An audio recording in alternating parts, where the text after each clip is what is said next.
মানুষের সঙ্গে মানুষের যত হক রয়েছে, বান্দার সাথে বান্দার যত হক সম্পৃক্ত রয়েছে, এর মধ্যে সর্বশ্রেষ্ঠ হক হচ্ছে বান্দার হকের শ্রেষ্ঠ হক হচ্ছে পিতামাতার হক। আজকে অসংখ্য অগণিত সন্তানেরা দেশের আনাচে কানাচে আমাদের কাছে খবর আসে, মা বাবার প্রতি তারা সদাচরণ করে না, মা বাবার সঙ্গে রীতিমতো বেয়াদবি করে, তুচ্ছ তাচ্ছিল্য করে, তাদের সঙ্গে রূঢ় ব্যবহার করে, অসদাচরণ করে। আমার বন্ধুগণ, আল্লাহ পাক বলছেন তুমি তোমার মায়ের সঙ্গে বাবার সঙ্গে কেমন আচরণ করবে, সব ফর্মুলাগুলি আল্লাহ পাক কোরআনে কারিমে দিয়েছেন। আল্লাহ পাক একটা বিশেষ পিরিয়ডের কথা বললেন, কোন টাইমে বিশেষ করে তোমার মা বাবার যত্নটা বেশি নিবে।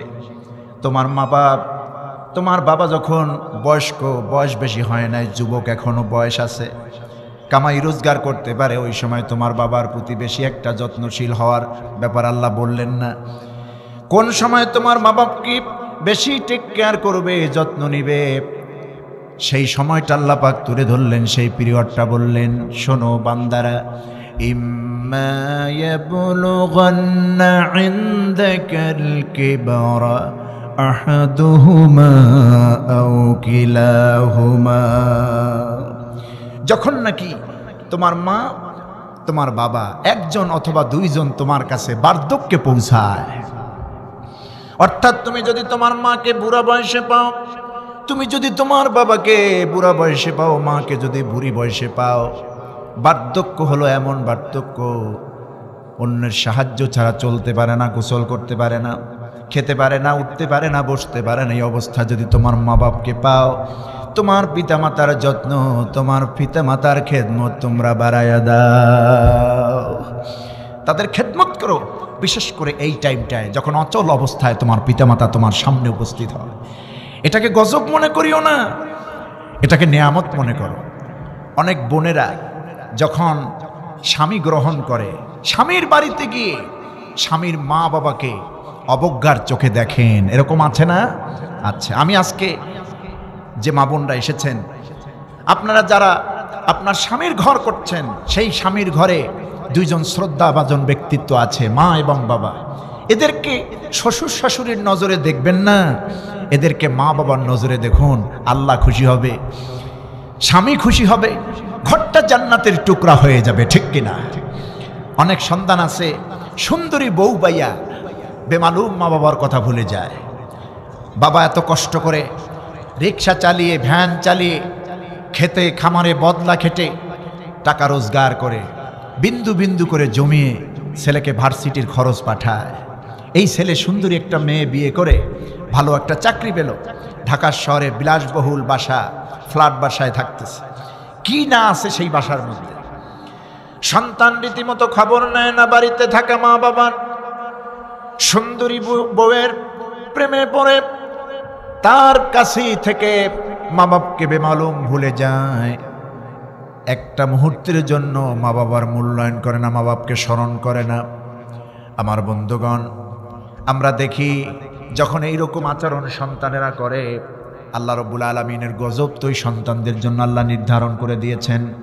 কারণ রাসূল বলেছেন, হুমা জান্নাতুকা ওয়া নারুক, মা বাপ তোমার বেহেশত, মা বাপ তোমার দোজখ। যদি মা বাপকে সন্তুষ্ট করতে পারো, অবশ্যই আল্লাহ তোমাকে জান্নাত দিবেন। মা বাপ যদি অসন্তুষ্ট হয়ে যায়, আল্লাহর জাহান্নাম রেডি আছে। ও যুবকেরা, কলিজার টুকরা যুবকেরা, এই পৃথিবীতে মা বাবার চাইতে সম্মানের পাত্র আমার কাছে আর কেউ নাই, ঠিক কিনা? এমপি, মন্ত্রী, তারপরে ডিসি, এসপি, যত যেই হোক না কেন, যত বড় পাওয়ারফুল হোক, মা বাবার সামনে আমার কাছে সম্মানের কেউ নাই। আজকে আমাদের যুবকেরা এর উল্টাটা করতেছে। নেতার সামনে যখন যায়, এমন নেতার আনুগত্য করে, নিজেও নামাজ পড়ে না, আর কর্মীদেরকেও নামাজ পড়তে বলে না। আসরের নামাজের টাইম যায়, নিজে নামাজ পড়ে না, কর্মীদেরকেও বলে না। আমি যুবকদেরকে বলবো, এই দল কেন করো? যেই দলের নেতা নামাজ পড়ে না, তোমাদেরকেও নামাজ পড়তে বলে না। এই নেতার সামনে মাথাটা ঝুঁকায়া দেয়, একেবারে খুব মুরগির বাচ্চার মতো হয়ে যায়। কিন্তু এমনও সন্তান আছে, এই সন্তান ঘরের মধ্যে আসলে মায়ের সঙ্গে বাবার সঙ্গে চোখ রাঙাইয়া কথা বলে, আছে না এরকম? আচ্ছা, বেয়াদবিমূলক কথা বলে। আল্লাহ রাব্বুল আলামিন বলেন, দুইজন ব্যক্তি সম্পর্কে পৃথিবীর মানুষকে আল্লাহ সচেতন করেছেন, অ্যালার্ট জারি করেছেন, খবরদার তুমি তোমার মায়ের সঙ্গে বাবার সঙ্গে ধমক দিয়ে কথা বলবে না, চোখ রাঙায়া কথা বলবে না। আল্লাহ পাক বলছেন, ফালা তাকুল্লাহুমা উফফিন ওয়ালা তানহারহুমা ওয়া কুল লাহুমা কাওলান কারীমা। তুমি তাদের সঙ্গে মাথায় ঝাঁকি দিয়া, চোখ রাঙায়া, কণ্ঠ উঁচু করে তাদের সঙ্গে বেয়াদবিমূলক আচরণ, বেয়াদবিমূলক কথা তোমার মায়ের সঙ্গে বাবার সঙ্গে বলবে না। আল্লাহ শিখাই দিচ্ছেন কেমনে কথা বলবে, শোনো। ওয়াকুল লাহুমা কাওলান কারীমা, সম্মানজনক কথা, মিষ্টি মিষ্টি কথা তোমার মায়ের সঙ্গে বাবার সঙ্গে তুমি বলবে। পৃথিবীতে তোমার কাছে যদি কোনো সম্মান পায়, তোমার কাছে যদি কোনো ভালো আচরণ পায়, সেটা হচ্ছে তোমার মা বাপ, আগে তাকে করতে হবে। আল্লাহ বলছেন, এই মা বাপকে ভুলে যেও না। তোমার মা কত কষ্ট করেছেন, তোমার বাবা মাথার ঘাম পায়ে ফেলে তোমাকে মানুষ করেছেন। অফিসালুহু ফি আমাইন, পূর্ণ 2 বছর তোমার মা তোমাকে দুধ পান করাইছেন। আমার বন্ধুগণ, এই পৃথিবীতে মা বাবার হক আদায় করা তো দূরের কথা, আমার গায়ের শরীরের চামড়া কেটে যদি সেলাই করে এক জোড়া জুতা বা স্যান্ডেল বানাইয়া মাকে দেই, বাবাকে দেই, বাবার 1 ফোঁটা ঘামের 1 ফোঁটা ঘাম, মায়ের 1 ফোঁটা দুধের হক আদায় হবে না, ঠিক কি না? আমার মা আমার বাবা আমাকে নিয়ে তো এটাই করলেন, এতই কষ্ট করলেন। আমার বন্ধুগণ, আল্লাহ বলছেন সেই মা বাপকে ভুলে যেও না, মা বাবার দায় হক আদায় করো। পৃথিবীর সবচেয়ে বড় সম্মানী ব্যক্তি হচ্ছে তোমার মা, তোমার বাবা। আজকে আমাদের দেশে, আপনাদের অবস্থা কেমন জানি না, আমাদের বরিশালের অনেক জায়গায় মা বাপকে ভাগ করে দেয়। এটা কি ভাগ করার জিনিস? ভাগ করার বিষয় না। তুই খাওয়াবি 2 মাস, তুই 3 মাস, তুই 2 মাস, আমি 1 মাস। 5 ছেলে 5 দুগুণে 10 মাস, 6 ছেলে 6 মাস, 12 মাস, 3 ছেলে হলে 4 মাস করে। কি আজীব ব্যাপার, মা বাপকে ভাগ করে দেয়। এমনও কুলাঙ্গার সন্তান আছে, মাস শেষ হয়ে গেছে, 3 মাস খাওয়া শেষ, মাত্র 5 দিন আছে। এই 5 দিন আগে বুড়ি মা কি আর খায় বলো, এতটুকুন খাবার খায়, এতটুকুন খাবার খায়। সেই বুড়ি মায়ের কাছে গিয়া মেসেজ দিয়ে আসে, মা দীর্ঘ 3টি মাস আমার কাছে তুমি থেকেছো, আমার কাছে খেয়েছো, আর মাত্র 5 দিন আছে, কিন্তু এরপরে ওই ঘরে। এরকম বলে। মা যেন চোখের পানি ছেড়ে দিয়া ওই সন্তানের মুখের দিকে তাকাইয়া কলিজাটা ফেটে কান্না জুড়ে দেয়, আব্বা তুই আমার আজকে বলছিস মাত্র 5 দিন আছে, তুই তো আমার এমন সন্তান, তুই তো আমার এমন সন্তান, তুই যদি বাড়িতে যখন মেহমান এসেছে ভালো কিছু রান্না হলে সন্ধ্যাবেলার আগেই সব খাবার শেষ হয়ে যেত, দুপুরের টাইমে ভাগ বাটোয়া করে সবাই খেয়ে ফেলতাম, আমার ভাগের যে অংশটা ভালো খাবারটা আমি খেতাম না, রেখে দিতাম তোর জন্য। খেলাধুলা করে সন্ধ্যার পর যখন পড়তে বসতি, রাতের খাবার যখন চাইতি, খাবারের সামনে ওইটা তোরে দিতাম। তুই জিজ্ঞেস করেছি, মা এই খাবারটা কোথায় পেলে? দুপুরে তো আমরা যার যারটা ভাগেরটা খেয়ে ফেলেছি, মা এটা কোথায় পেল, কোথায় পেলা এটা? ওরে আব্বু আমি তো বলেছি রে, যার যার ভাগেরটা সবাই খেয়েছে, কিন্তু আমারটা আমি খাই নাই, তোর জন্য রেখে দিয়েছি, তুই খা, তুই একটু খা, তুই খাইলি আমি দেখব, আমি শান্তি পাবো। আহা, এই মায়েরে তুমি ভাগ করে দাও, আর মাত্র 5 দিন আছে এই কথা বলো। আজকে তো বাবা হয়েছি, আমার একটা মেয়ে 5 বছর হয়েছে, এখন বুঝি সন্তানের প্রতি কতখানি দরদ। সন্তানের প্রতি মা বাবার যতখানি দরদ, এর অর্ধেকটাও যদি মা বাবার প্রতি সন্তানের থাকতো, জায়গায় জায়গায় মা বাবা এভাবে অবহেলার পাত্র হতো না, ঠিক কিনা? চ্যানেলটি সাবস্ক্রাইব করে আমাদের সঙ্গেই থাকুন। আউযু বিল্লাহি মিনাশ শাইতানির রাজীম।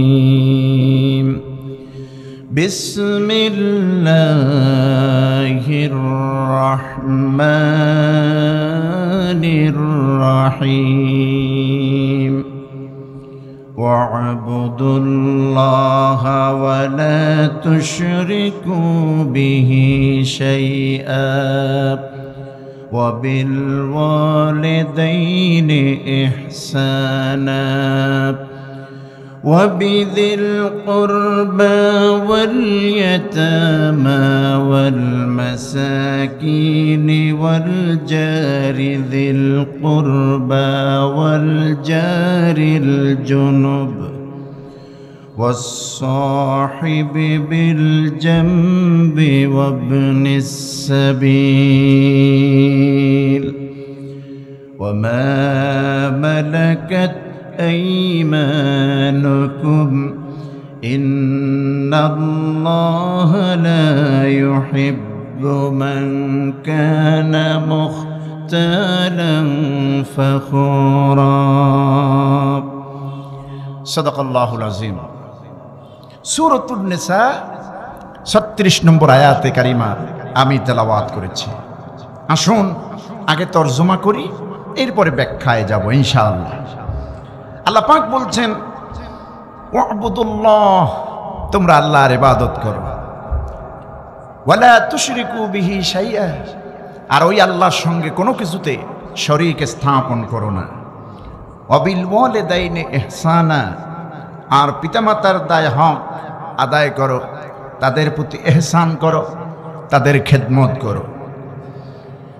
ওয়াবিযিল কুরবা ওয়াল ইয়াতামা ওয়াল মাসাকিন, আর তোমাদের নিকটতম আত্মীয় যারা, তোমার নিকটতম যারা, এদের দায় হক আদায় করো। এতিম মিসকিন যারা রয়েছেন তাদের দায় হক আদায় করো। ওয়াল জারি যিল কুরবা ওয়াল জারিল জুনুব, আত্মীয় প্রতিবেশী অনাত্মীয় প্রতিবেশী যারা, তাদের দায় হক আদায় করো। ওয়াস-সাহিবি বিল জামব, তোমার পাশে যিনি অবস্থান করেন তার দায় হক আদায় করো। ওয়াবনিস সাবিল, রাস্তায় চলার পথে মুসাফির অবস্থায় যিনি তোমার সঙ্গী হন তার দায় হক আদায় করো। ওয়ামা মালাকাত আইমানুকুম, আর তোমাদের অধীনস্থ যারা থাকেন, ড্রাইভার, ঘেটের দারোয়ান, মিল ইন্ডাস্ট্রিজের শ্রমিক যারা, এক কথায় তোমার অধীনস্থ দাসদাসী, চাকর বাকর, এদের দায় হক আদায় করো। ইন্নাল্লাহা লা ইউহিব্বু মান কানা মুখতালান ফখুরা, নিঃসন্দেহে আল্লাহ পাক এই পৃথিবীতে যারা অহংকারী করেন, নিজেদেরকে খুব অহংকারী বলে পরিচয় দেন আর দাম্ভিকতার সাথে চলেন, এদেরকে আল্লাহ পছন্দ করেন না। এই হচ্ছে সরল তর্জমা। এবার আসুন ব্যাখ্যায়। এই আয়াতে কারিমার মধ্যে আল্লাহ পাক দুটি পয়েন্টে মূলত কথা বলেছেন। কয়টি পয়েন্টে? দুটি পয়েন্টে। নাম্বার 1, প্রথম পয়েন্ট হচ্ছে হক্কুল্লাহ, আল্লাহর হক। দ্বিতীয় পয়েন্ট হচ্ছে হক্কুল ইবাদ, বান্দার হক। একদিকে আল্লাহর হক আর একদিকে বান্দার হক। এই দুটি পয়েন্টের উপরে গোটা আয়াত জুড়ে আল্লাহ পাক কথা বলেছেন। আল্লাহর সঙ্গে বান্দার হক কি, বান্দার সঙ্গে আল্লাহর হক কি, আর বান্দার সঙ্গে বান্দার কি হক রয়েছে, এই কথাগুলি গোটা আয়াত জুড়ে আল্লাহ পাক সন্নিবেশিত করেছেন। সুবহানাল্লাহ। এই আয়াত যখন নাজিল হলো, সহিহুল বুখারীর বর্ণনা এসেছে রাসূল পাক সাল্লাল্লাহু আলাইহি সাল্লাম সফর হালতে ছিলেন। তার সঙ্গে ছিলেন একজন জলিলুল কদর সাহাবী হযরত মুআজ বিন জাবাল। নাম শুনেছেন না আপনারা? অত্যন্ত দামি একজন সাহাবী মুআজ বিন জাবাল রাদিয়াল্লাহু আনহু। তিনি ছিলেন হুজুরের পেছনে। হুজুর সাল্লাল্লাহু আলাইহি সাল্লাম মুআজ বিন জাবালকে ডেকে বললেন, মুআজ রে, তুমি কি জানো বান্দার কাছে আল্লাহর হক কি, বান্দার কাছে আল্লাহর ডিমান্ড কি, দাবি কি, আল্লাহর চাহিদা কি, কি হক রয়েছে বান্দার কাছে আল্লাহর? তো বিশ্বনবী সাল্লাল্লাহু আলাইহি ওয়াসাল্লামের সাহাবায়ে কেরামদের একটা স্বভাবজাত অভ্যাস ছিল, যদি কোনো বিষয়ে জানতেনও হুজুরের সামনে বলতেন না, আদবের খেলাফ হবে বলে। সাহাবীরা বলতেন, আল্লাহ এবং তার রাসূলই এ ব্যাপারে ভালো জানে। কত চমৎকার উত্তর দিতেন। আর আমরা এর উল্টাটা করি, যদি যা কিছু জানি তার চাইতে ভাব ধরি বেশি, ঠিক না? এই জন্যই সমাজের এত অধপতন। মাত্র 3 দিনের চিল্লায় গিয়েছে, চিল্লা থেকে এসে তায়াম্মুমের ফরজ কয়টা, উজুর ফরজ কয়টা, গোসলের ফরজ কয়টা শিখে এসে খতিব সাহেবের সঙ্গে খবরদারি করে। এরকম আছে না? আছে। বেয়াদব, বেয়াদব। এই বেয়াদবি করা যাবে না। ইসলাম একটি আদবের উপরে প্রতিষ্ঠিত। আপনার যত বড় জ্ঞান গরিমা, যত ইলম আছে, আপনার মধ্যে যদি আদব না থাকে, 4 পয়সার দাম নাই। পৃথিবীতে সবচেয়ে বড় বেয়াদব হচ্ছে শয়তান। অহংকারিত্ব করার কারণে বেহেশত থেকে আল্লাহ পাক তারে নামায়া দিয়েছেন, ঠিক না? আর হযরত আদম আলাইহিস সালামকে আল্লাহ পাক নমনীয় হওয়ার কারণে নবী বানায় দিলেন। আবুল বাশার, মানব জাতির প্রথম মানব পিতা বানায় দিলেন। সুবহানাল্লাহ। হযরত রাসূল করিম সাল্লাল্লাহু আলাইহি সাল্লামের সামনে সাহাবীরা কোনোদিন কিছু বলতেন না, বলতেন হুজুর আপনি এবং আল্লাহ এ ব্যাপারে ভালো জানেন। নবীজি বললেন, আমার মুআজ শোনো, এইমাত্র আল্লাহ রাব্বুল আলামিন হযরত জিবরিল আলাইহিস সালামের মাধ্যমে আমাকে জানায় দিলেন, বান্দার কাছে আল্লাহর হক, এই পৃথিবীতে সমস্ত বান্দাগুলির কাছে আল্লাহর হক হলো, আল্লাহ পাক বলছেন, ওয়া'বুদুল্লাহ ওয়া লা তুশরিকু বিহি শাইআ। বান্দা সময় বান্দাদের কাছে আল্লাহর হক হলো, বান্দা একমাত্র শুধুমাত্র কেবলমাত্র আল্লাহ রাব্বুল আলামিনের ইবাদত করবে, তার গোলামি করবে, তারই দাসত্ব করবে, তারই বন্দেগী করবে। আর ওয়ালা তুশরিকু বিহি শাইআ, ইবাদত যেই আল্লাহর করবে সে আল্লাহর সঙ্গে পৃথিবীর কোনো কিছুতে ওই বান্দাগুলি শরীক করবে না, শিরক করবে না, অংশীদার স্থাপন করবে না। আমার বন্ধুগণ, আল্লাহ রাব্বুল আলামিন হচ্ছেন আমাদের রব।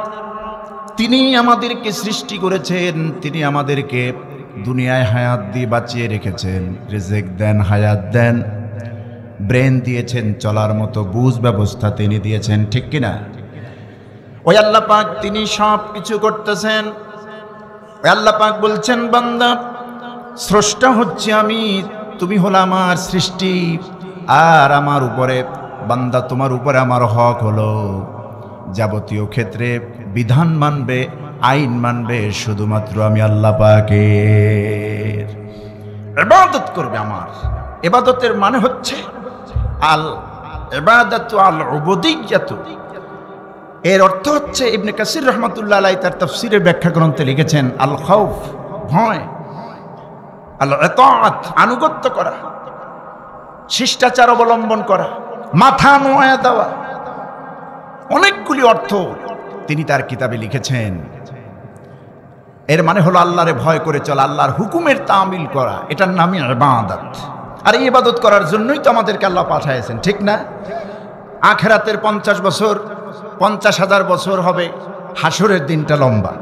ওই যে আমার পূর্বের ভাই বলে গেলেন, হ্যাঁ সত্যিই বলেছে, মিকদারুহু 50 আলফা সানা, 50,000 বছর হবে সেই লম্বা দিন।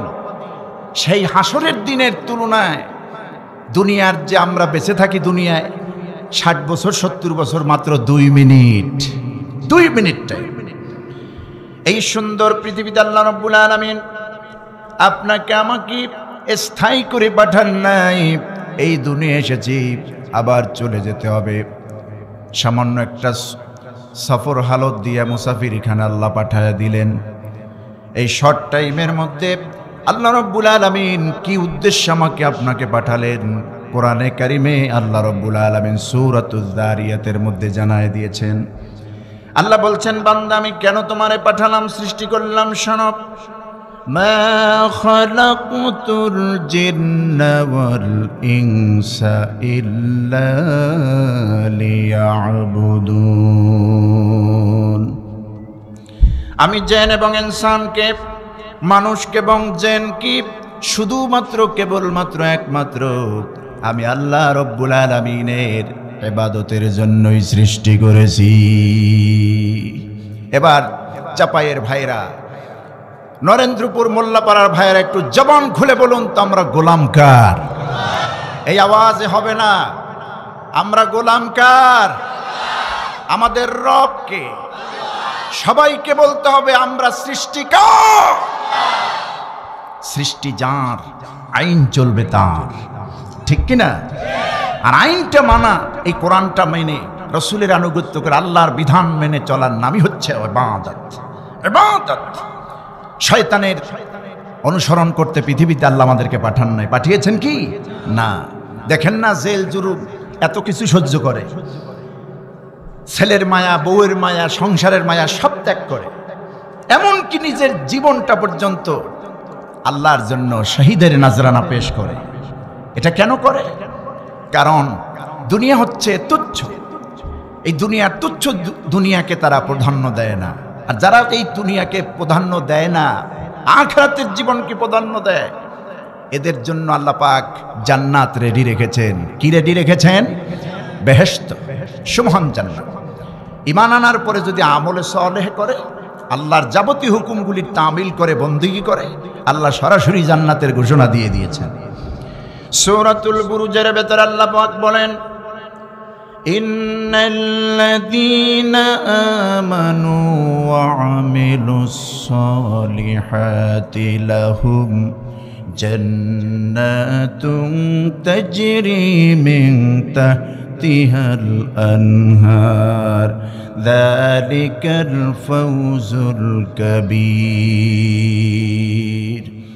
আল্লাহ পাক বলছেন, নিশ্চয়ই যারা ঈমান আনে, ঈমান আনার পর মুমিন হওয়ার পর ওয়া আমিলুস সালিহাত, যাবতীয় নেক আমল করে, নামাজ পড়ে, রোজা রাখে, হজ করে, যাকাত দেয়, আল্লাহর বন্দেগী করে, আল্লাহ পাক বলেছেন লাহুম জান্নাতুন তাজরি মিন তাহতিহাল আনহার। ওই বান্দাগুলির জন্য আমি আল্লাহ রাব্বুল আলামিন জান্নাত রেখে দিয়েছি, এমন সুমহান বেহেশত, এমন সুমহান জান্নাত, যেই জান্নাতের তলদেশে নহরমালা প্রবাহিত। সুবহানাল্লাহ। দুধের ঝর্ণা, মধুর ঝর্ণা, শরাবান তাহুরা, নানান কিসমের ফল আমি ওখানে আঞ্জাম দিয়ে রেখেছি মোমেন বান্দাদের জন্য, আর যারা আমার বন্দেগী করবে তাদের জন্য। আমার বন্ধুগণ, আল্লাহ পাক বলছেন যালিকাল ফাওজুল কাবীর।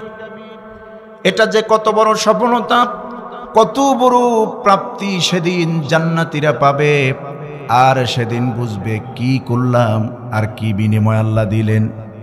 আমার বন্ধুগণ, এই জন্য আল্লাহ পাক বলছেন, আল্লাহর বান্দার কাছে আল্লাহর প্রথম হক হলো আল্লাহ বান্দার ইবাদত করবে। আমরা গোলামি করব কার? আল্লাহ পাকের। না পুলিশের গোলামি করব, র্যাবের গোলামি করব, মানুষের কোনো নেতার গোলামি করব না। বান্দার কাছে আল্লাহর হক কি? এ প্রসঙ্গে বিশ্বনবী মুহাম্মদ সাল্লাল্লাহু আলাইহি সাল্লাম হযরত মুআজ বিন জাবালকে জিজ্ঞেস করলেন। হযরত মুআজ বিন জাবাল বললেন, আল্লাহ এবং তার রাসূলই তো ভালো জানেন। হুজুর বললেন, দেখো, আল্লাহর বান্দার কাছে আল্লাহর হক হচ্ছে, দাবি হচ্ছে, প্রথম দাবি হচ্ছে আল্লাহর ইবাদত করা, আল্লাহর বন্দেগী করা, আল্লাহর দাসত্ব করা, গোলামি করা। কারণ কি আল্লাহ রাব্বুল আলামিন বলেন, এই পৃথিবীতে মানুষ এবং জিনকে আমি আল্লাহ রাব্বুল আলামিন কেবলমাত্র শুধুমাত্র আমার ইবাদতের জন্যই পাঠিয়েছি। এই দুনিয়া আমি পাঠালাম শুধুমাত্র আমার বন্দেগীর জন্য, আমার ইবাদতের জন্য। ওয়ামা উমিরু ইল্লা লিয়াবুদুল্লাহা মুখলিসিনা লাহুদ্দীন। আল্লাহ পাক বলছেন, কোনো উদ্দেশ্য নয়, একটাই মাত্র তাদের উপরে নির্দেশ, দিনকে, ইসলামকে খালিস করে দেবে আল্লাহর জন্য, আর ইবাদতটা হবে শুধুমাত্র তার জন্য। আমার বন্ধুগণ, এই পৃথিবীতে সমস্ত মাখলুকাত আল্লাহ রাব্বুল আলামিন আমাদের জন্য খাদেম বানায় দিয়েছেন, আর আমাদেরকে আল্লাহ পাকের আবেদ বানায় দিলেন। আমরা হলাম আল্লাহর আবেদ, আল্লাহ পাক হচ্ছেন আমাদের জন্য মাবুদ। তার গোলামি, তার দাসত্ব করার জন্যই আল্লাহ পাক আমাদেরকে পাঠিয়েছেন। আল্লাহ পাক বলছেন, বান্দারে এই পৃথিবীতে তোমরা যত মাখলুকাত দেখতে পাও, যত সৃষ্টি দেখতে পাও, এগুলি আমি আমার ইবাদতের জন্য সৃষ্টি করি নাই, বরং শুধুমাত্র তোমাদেরকে আমার গোলামি বন্দেগীর জন্য সৃষ্টি করেছি। আর এই যে সৃষ্টিগুলি দেখতে পাও, আসমান, জমিন, পাহাড়, পর্বত, নদী, নালা, সমুদ্র, তারপরে গাছপালা, পৃথিবীর যত প্রাণী আছে, এই প্রাণীগুলি সব তোমাদের খেদমতের জন্য আমি পাঠাইছি, সবগুলি তোমাদের খেদমতের জন্য আঞ্জাম দিয়েছি। সুবহানাল্লাহ। কিন্তু এগুলিও আমার নিয়ন্ত্রণ মানে, আমার আনুগত্য স্বীকার করে। তোমরা তো মনে করো শুধু তোমরাই আমারে সেজদা দাও, আমার গোলামি তোমরাই করো, আমার আনুগত্য তোমরাই করো, জেকের আমারই করো তোমরা, বরংস শুধু তোমরাই ইবাদত করো এমনটি নয়। যেই প্রাণীগুলি তোমরা দেখতে পাও আর যেই প্রাণীগুলি তোমরা দেখতে পাও না, সব মাখলুকগুলি প্রতিনিয়ত আমি আল্লাহর সামনে মাথা নত করে। ওই সন্ধ্যাবেলায় গাছের উপরে পল্লবগুলি থাকে, যেই পাতাগুলি বুঝে যায়, সন্ধ্যার সময় পাতাগুলি যখন নিস্তেজ হয়ে যায়, তার মানে এই পাতার পল্লবগুলি বুঝাইয়া দিল আমরা আল্লাহর সামনে নত হয়ে গেলাম। সমুদ্রের অতল তলদেশে যেই প্রাণীগুলি থাকে, ওই প্রাণীগুলি আল্লাহ রাব্বুল আলামিনকে সেজদা দেয়, তার নামই তাসবিহ পড়ে, তার নামই জিকির করে। আল্লাহ পাক বলছেন, বান্দা তুমি তো মনে করো তুমি আমি আল্লাহ কি শুধু তুমি সেজদা দাও না, এই বরং এই পৃথিবীতে যত মাখলুকাত তোমরা দেখতে পাও আর যেগুলি দেখতে পাও না, সবগুলি আমি আল্লাহর সামনে মাথা নত করছে, আমার তাসবিহ পড়ছে, আমাকেই সেজদা দিচ্ছে। কোরআনে কারীম আল্লাহ রাব্বুল আলামিন বলেন, ওয়ালিল্লাহি ইয়াসজুদু মান ফিস সামাওয়াতি ওয়াল আরদ তাওআন ওয়া কারহা। আসমানে আর জমিনে যত সৃষ্টি আছে আল্লাহর মাখলুকাত, প্রতিনিয়ত আল্লাহ কি তারা সেজদা দিয়ে চলছে। সুবহানাল্লাহ। আনুগত্যের মস্তক তারা অবনত করছেন আল্লাহর সামনে। এই পৃথিবীতে যেই প্রাণীগুলি মাটির নিচে রয়েছে, ক্ষুদ্র থেকে ক্ষুদ্র, বৃহত্তর থেকে বৃহত্তর যত প্রাণী রয়েছে, সমুদ্রের ভিতরে নীল তিমি, নাল তিমি, বড় বড় জাহাজ, সমস্ত প্রাণীগুলি আমি আল্লাহর সামনে মাথা নত করতেছে। বান্দা, সকালবেলা যে পাখিগুলি ঘর থেকে বেরিয়ে যায়, কণ্ঠে তোমরা কুহুকু আওয়াজ শোনো, আসলে এই পাখিগুলি কণ্ঠের কুহুকু আওয়াজ দিয়ে কিছুই বুঝায় না তোমার আল্লাহর জিকির ছাড়া। তোমার আল্লাহ পাকের জিকির এই পাখিগুলি করে, একদম খালি পেটে বেরিয়ে যায় পাখিগুলি। আল্লাহ পাক বলছেন, আমি তো এমন রব, আমি তো এমন আল্লাহ, খালি পেট নিয়ে বেরিয়ে গেল, আমি ভরা পেট করে সন্ধ্যায় বাসায় ফিরাইয়া দেই। আমি রাজ্জাক, আমি ওদেরকে রেজেক দেই। তোমরা আমারে বিশ্বাস করো না, পুরো ভরসা করো না। ভরসা করো না বলেই একজনে 100 জনের রোজগার, 100 জনে কি করবে, কি খাবে, এইটা গুছাইয়া রাখে, ঠিক না? আমার বন্ধুগণ, হালাল হারামের তমিজ করে না। আনুগত্য, গোলামি আর দাসত্ব যদি পূর্ণাঙ্গ রূপে করতাম, তাহলে দুনিয়ার প্রতি এত মোহ, এত মরিয়া হয়ে যেতাম না। গত 16টি বছর আপনারা দেখেছেন, আহা, দেশের হাজার হাজার কোটি টাকা পাচার করে বিদেশের বাড়িতে, বেগম পাড়ায় এক একজন সরকারি কর্মকর্তা এক একটা বাড়ি বিদেশের মাটিতে 300-400 বাড়ি বানিয়েছে এবং পত্রিকায় লিখেছে যে এক একটা বাড়ির মূল্য 10 কোটি, 20 কোটি, 100 কোটি পর্যন্ত। এত জায়গা, এত টাকা, এত বিলাসবহুল জীবন দিয়ে আপনি কি করবেন? আপনার পেটে কতটুকুন খাবার দরকার? আপনার আহার তো খুবই কম, সামান্য আহার। আপনি গুছায় যাচ্ছেন, আপনি জোগাড় করে দিয়ে গেলেন, 100 পুরুষ কি খাবে, 100 পুরুষ কি খাবে, এটার দায়িত্ব তো আপনার না। আল্লাহ রাব্বুল আলামিন বলছেন, মানুষ ছাড়া এই পৃথিবীতে যত মাখলুকাত আছে, সমস্ত প্রাণী, সমস্ত মাখলুকাত, কেউ এমনটা করে না যে আগামীকাল কি খাবে, বাসার মধ্যে সব জমায়ে রাখে।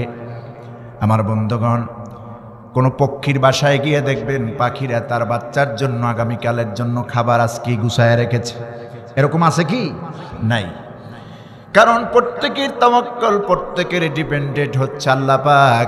আল্লাহর উপরে পুরো ডিপেন্ডেন্ট করার কারণে আল্লাহ সঠিক সময় তাদের খাওয়াইয়া দেয়। আর আমরা বাড়ি গাড়ি জনগণেরটা মেরে হালাল হারামের তমিজ না করে হাজার হাজার কোটি টাকা দিয়ে বিলাসবহুল জীবনযাপন। এই জন্য রাসূল পাক সাল্লাল্লাহু আলাইহি ওয়াসাল্লাম বলেছেন, এটাও সহিহ বুখারীর বর্ণনা, বনি আদমের পেট ভরলেও চোখ ভরবে না, কারণ তাকে যদি একটা স্বর্ণের পাহাড় দেওয়া হয় সে চাইবে আর একটা স্বর্ণের পাহাড়। যদি তাকে একটি মাঠ ভর্তি স্বর্ণের মাঠ দেওয়া হয়, তার আরেকটি স্বর্ণের মাটির প্রয়োজন হবে, সে চাইবে আরেকটি স্বর্ণের মাঠ, আরেকটি স্বর্ণের পাহাড়। নবীজি বলেছেন, লা ইয়ামলাউ জাওফা ইবনে আদম ইল্লা তুরাব, বনি আদমের পেটের ক্ষুধা এত বেশি, কবরের মাটি ছাড়া তাদের পেট ভরবে না। ভাই ভাইরে ঠকায়, মেয়েরে বাবা ঠকায়, বোন ভাই ভাইকে ঠকায়, ভাই বোনকে ঠকায়। আছেন এরকম? আছে। আমার বন্ধুগণ, আহা কেমন ইসলাম আপনি মানলেন, আল্লাহর এত মোটেই ভয় করলেন।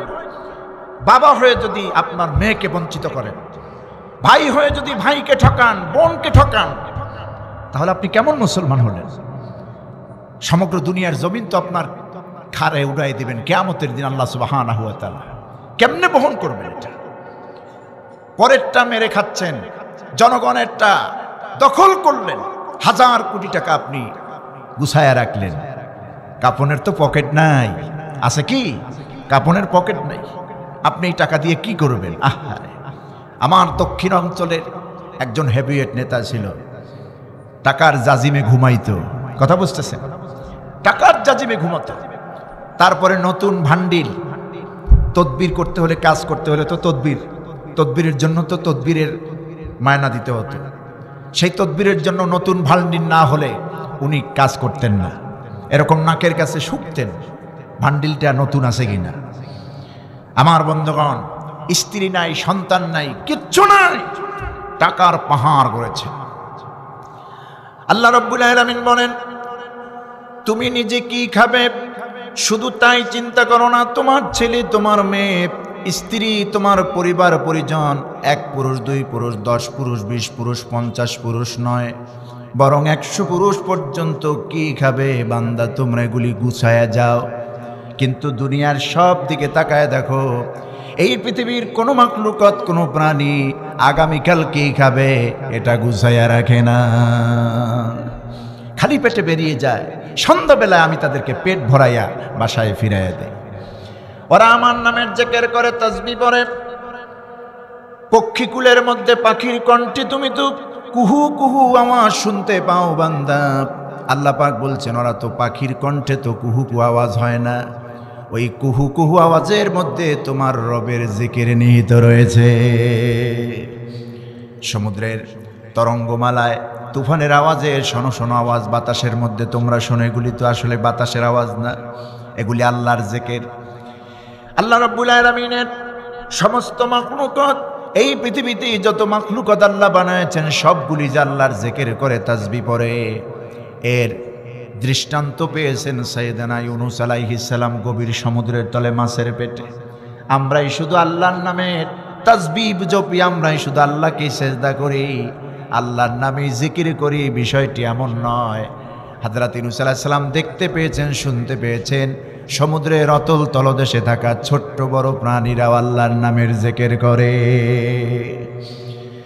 একদিন 2 দিন নয়, হযরত ইউনূস আলাইহিস সালাম সমুদ্রের অতল তলদেশে 40টা দিন পর্যন্ত মাছের পেটে তিনি অবস্থান করলেন। ঘোর অন্ধকার মাছের পেটে, কেউ নাই, সঙ্গী নাই, সাথী নাই। হযরত ইউনূস আলাইহিস সালাম ঘোর অন্ধকার মধ্যে পড়ে গেলেন, এমন বেশি অন্ধকার নিজের দেহটা পর্যন্ত নিজে দেখতে পান নাই। মাছের পেটের ভেতরে বসে গুনগুন আওয়াজ তিনি কানের ভেতরে বারবার শুনতেই পাচ্ছিলেন, গুনগুন আওয়াজ। তিনি বুঝতে পেরেছেন এই সমুদ্রের তলদেশে এই আওয়াজগুলি কেউ করতেছে না, বরং আল্লাহর ক্ষুদ্র বড় প্রাণীগুলি সমুদ্রে যারা আছে আল্লাহর নামের জিকির করছে। হযরত ইউনূস আলাইহিস সালাম আর দেরি করলেন না, তিনিও সঙ্গে সঙ্গে মাছের পেটের মধ্যে বসে আল্লাহর নামের জিকির শুরু করে দিলেন, লা ইলাহা ইল্লা আনতা সুবহানাকা ইন্নী কুনতু মিনাজ জালিমিন। পড়ুন সবাই আমার সঙ্গে, লা ইলাহা ইল্লা আনতা সুবহানাকা ইন্নী কুনতু মিনাজ জালিমিন। দোয়া ইউনুস। যত বড় মুসিবত হোক আপনি এই দোয়া পড়বেন মুসিবতে। আমরা মুসিবতে পড়লে চেয়ারম্যানের কাছে যাই, এমপির কাছে যাই, এলাকার টাকাওয়ালা যিনি তার কাছে যাই, ঠিক না? আগে আল্লাহর কাছে বলেন, সালাতুত তাহাজ্জুদ একটু লুটে পড়ুন, আল্লাহকে বলুন, দেখুন আল্লাহ আপনার কথা শুনেন কিনা। শুনবেন, অবশ্যই শুনবেন। وَمِنَ اللَّيْلِ فَتَهَجَّدْ بِهِ نَافِلَةً لَكَ عَسَىٰ أَن يَبْعَثَكَ رَبُّكَ مَقَامًا مَّحْمُودًا। রাতের একটি অংশকে আমি আপনার জন্য নফল করে দিলাম, তাহাজ্জুদের নামাজ আমি নির্ধারণ করে দিলাম। তাহাজ্জুদটা পড়বেন। যত অভাবে পড়েন, ছেলের চাকরি হয় না, বারবার ইন্টারভিউ দেয়, ভাই ভাই ফেল মারে, মেয়ের বিয়ে হয় না, ভাঙানি আসে। আপনাদের দেশে কি ভাঙানি বলে? হ্যাঁ, চাঁপাইনবাবগঞ্জে এই রোগ মনে হয় নাই? ওরে ভাই, বরিশালে এই রোগের, এই ভাইরাসের কারণে বিয়েই হয় না, অনেক বিয়ে ভেঙে দেয়। বরপক্ষ বাজারে আসলো, এই দুশ্চরিত্রের লোকগুলি দেখেই লোকগুলি চিনতে পারে এরা কোথাও থেকে এসেছে। ভালো একটা মেয়ের ব্যাপারে এমন দুর্নাম রটালো, বিয়েটা ভেঙে দিল। খুব ভালো কাজ করছে নাকি? জাহান্নামের কীট এরা, সমাজের দুশ্মন, দুষ্কৃতী, যারা মেয়ের বিয়ে ভেঙে দেয়, ছেলের বিয়ে ভেঙে দেয়, ঠিক কিনা? সাবালিকা মেয়ে বয়স্ক ছেলের বিবাহ বন্ধনে আবদ্ধ করে দেওয়া সওয়াবের কাজ। জেনা থেকে একটা জাতিকে, একটা জেনারেশনকে বাঁচাইয়া দাও, এগুলি করে। পরের ক্ষতি না করলে পেটের ভাত মোটে হজমই হয় না। এরকম লোক আছে না? আচ্ছা, চায়ের দোকানে সমানে গিবাত করে। আমার বন্ধুগণ, এই সমস্ত দুষ্কৃতিকারী, চক্রান্তকারী, গিবাতকারীর কবল থেকে বাঁচার জন্য আল্লাহর কাছে সাহায্য চাইবেন। আল্লাহর কাছে বলবেন, আল্লাহ দেখবেন তাহাজ্জুদের নামাজে সালাতুল হাজতের পরে যদি আল্লাহর কাছে আপনি বলতে পারেন বলার মতো, আল্লাহ শুনবেন না এমন বিষয় না, ঠিক কিনা? আল্লাহ শুনবেন, আল্লাহ শুনবেন। এই জন্য আল্লাহর গোলামি। হযরত ইউনূস আলাইহিস সালাম আল্লাহর গোলামি করেছেন, সব নবীর আল্লাহর গোলামি করেছেন, আল্লাহর কাছেই চেয়েছেন। সমুদ্রের অতল তলদেশে পয়গম্বর ইউনূস আলাইহিস সালাম টানা 40 দিনের ভেতরে গভীর সমুদ্রের ভিতরে খাবার নাই, ঘুম নাই, নিদ্রা নাই, শুধুমাত্র আল্লাহর জিকির, তাসবিহ, লা ইলাহা ইল্লা আনতা সুবহানাকা ইন্নী কুনতু মিনাজ জালিমিন। তাফসীরের কিতাব এসেছে এই তাসবিহ তার জবান দিয়ে একবার দুইবার নয়, বরং 40 দিনে 24,000 বার এই তাসবিহ তিনি পড়েছেন। 40 দিন পেরিয়ে গেল, আল্লাহ রাব্বুল আলামিনের রহমতের দরিয়ায় এমন ভাবে জোশ মেরেছে, আল্লাহ পাক ইউনূস আলাইহিস সালামকে বললেন, ইউনূস রে, আমি তোমারে যে পরীক্ষা করেছিলাম, পরীক্ষায় তুমি সাকসেস, তোমার আমি এখন মুক্তি দিয়ে দেব। 40 দিন পেরিয়ে গেল, মাছকে আল্লাহ অর্ডার করলেন, মাছ রে সমুদ্রের কিনারে আমার ইউনূসকে স্বাচ্ছন্দ্যে রেখে দিয়ে। কোরআনে কারীম আল্লাহ রাব্বুল আলামিন বলেন, গভীর সমুদ্রের তলদেশে মাছের পেটের ভিতরে আমার ইউনূস যে কান্না করেছে, ডাক দিয়েছে, আমার ইউনূসের ডাক পৃথিবীর কোনো রাজা বাদশার কানে যায় নাই। আমার ইউনূসের ডাক কোনো আপনজন আত্মীয় স্বজনের কানে পৌঁছায় নাই। আমার ইউনূস যে সমুদ্রের অতল তলদেশে বসে ডাক দিয়েছে, আমার ইউনূসের আওয়াজ আমি আল্লাহর আরশে আজিম পৌঁছে গেছে। ডাক দিবেন তো আল্লাহরে? একটু সবাই ডাক দেন না, আল্লাহ। সবাই বলুন আল্লাহ, আল্লাহ। কি সুন্দর নাম আমার আল্লাহ, যখন মুখে নেই অন্তরটা ভরে যায়, ঠিক না? এত সুন্দর নাম কোনো ধর্মে নাই, আমার আল্লাহ দিয়েছেন, আমাদেরকে দিয়েছেন এত সুন্দর নাম আল্লাহ। হযরত ইউনূস আলাইহিস সালাম, আল্লাহ পাক বলছেন, আমার ইউনূসের ডাক পৃথিবীর কারো দরবারে পৌঁছায় নাই, কারো কানে যায় নাই। আমি আল্লাহর কানে আমি আল্লাহর আরশে আজিমে পৌঁছাইছি। আমি আমার ইউনূসকে জেলবন্দি করে রাখলাম না, পানি বন্দি করে রাখলাম না, মাছের পেটের ভিতরে আর রাখলাম না, সঙ্গে সঙ্গে জবাব দিয়ে দিলাম। ফাস্তাজাবনা লাহু ওয়া নাজ্জাইনাহু মিনাল গাম্মি ওয়া কাযালিকা নুনজিল মুমিনিন। আমি আমার ইউনূসের ডাকে সাড়া দিলাম। ওয়া নাজ্জাইনাহু মিনাল গাম্মি, আর ঘোর অন্ধকার থেকে তারে বাঁচায় দিলাম। সুবহানাল্লাহ, মুক্তি দিয়ে দিলাম। এখানে আল্লাহ রাব্বুল আলামিন ওয়াদা রেখেছেন, যেহেতু ইউনূস আলাইহিস সালামের ব্যাপারে তিনি যা পড়েছেন কোরআনে আল্লাহ পাক সেই আয়াতটি কোট করে দিলেন। পৃথিবীর মানুষের জন্য কিয়ামত পর্যন্ত আল্লাহ পাক বলছেন, এই পৃথিবীতে, এই ধরার মাঝে কিয়ামত পর্যন্ত যত মুমিন বান্দা মারা আসবে, এইভাবে করে ইউনূসের মতো বিপদে পড়ে মুসিবতে পড়ে যদি একটা বার আমি আল্লাহরে ডাক দেয়, আমি আল্লাহ রব্বুল আলামিন ঘোষণা দিলাম, আমি তাদের জন্য ওয়াদা রেখে গেলাম, ওয়া কাযালিকা নুনজিল মুমিনিন। এইভাবে করে আমি আমার মুমিন বান্দাদেরকে সাহায্য করব। সুবহানাল্লাহ।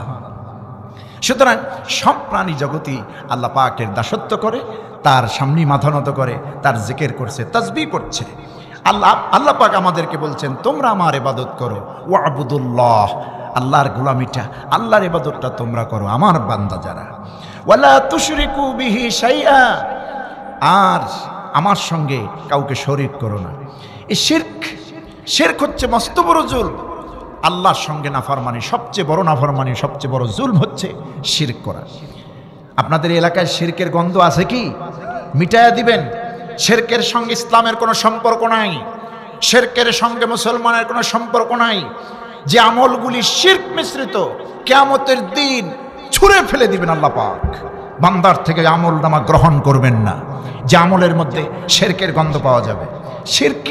শিরক হচ্ছে আল্লাহর অংশীদারিত্ব, আল্লাহর সঙ্গে অংশীদারিত্ব স্থাপন করা, পার্টনারশিপ বানানো, আল্লাহর সমকক্ষ কাউকে মনে করা। আমার বন্ধুগণ, এই শিরক দুই ধরনের, শিরকে আকবর, শিরকে আসগর।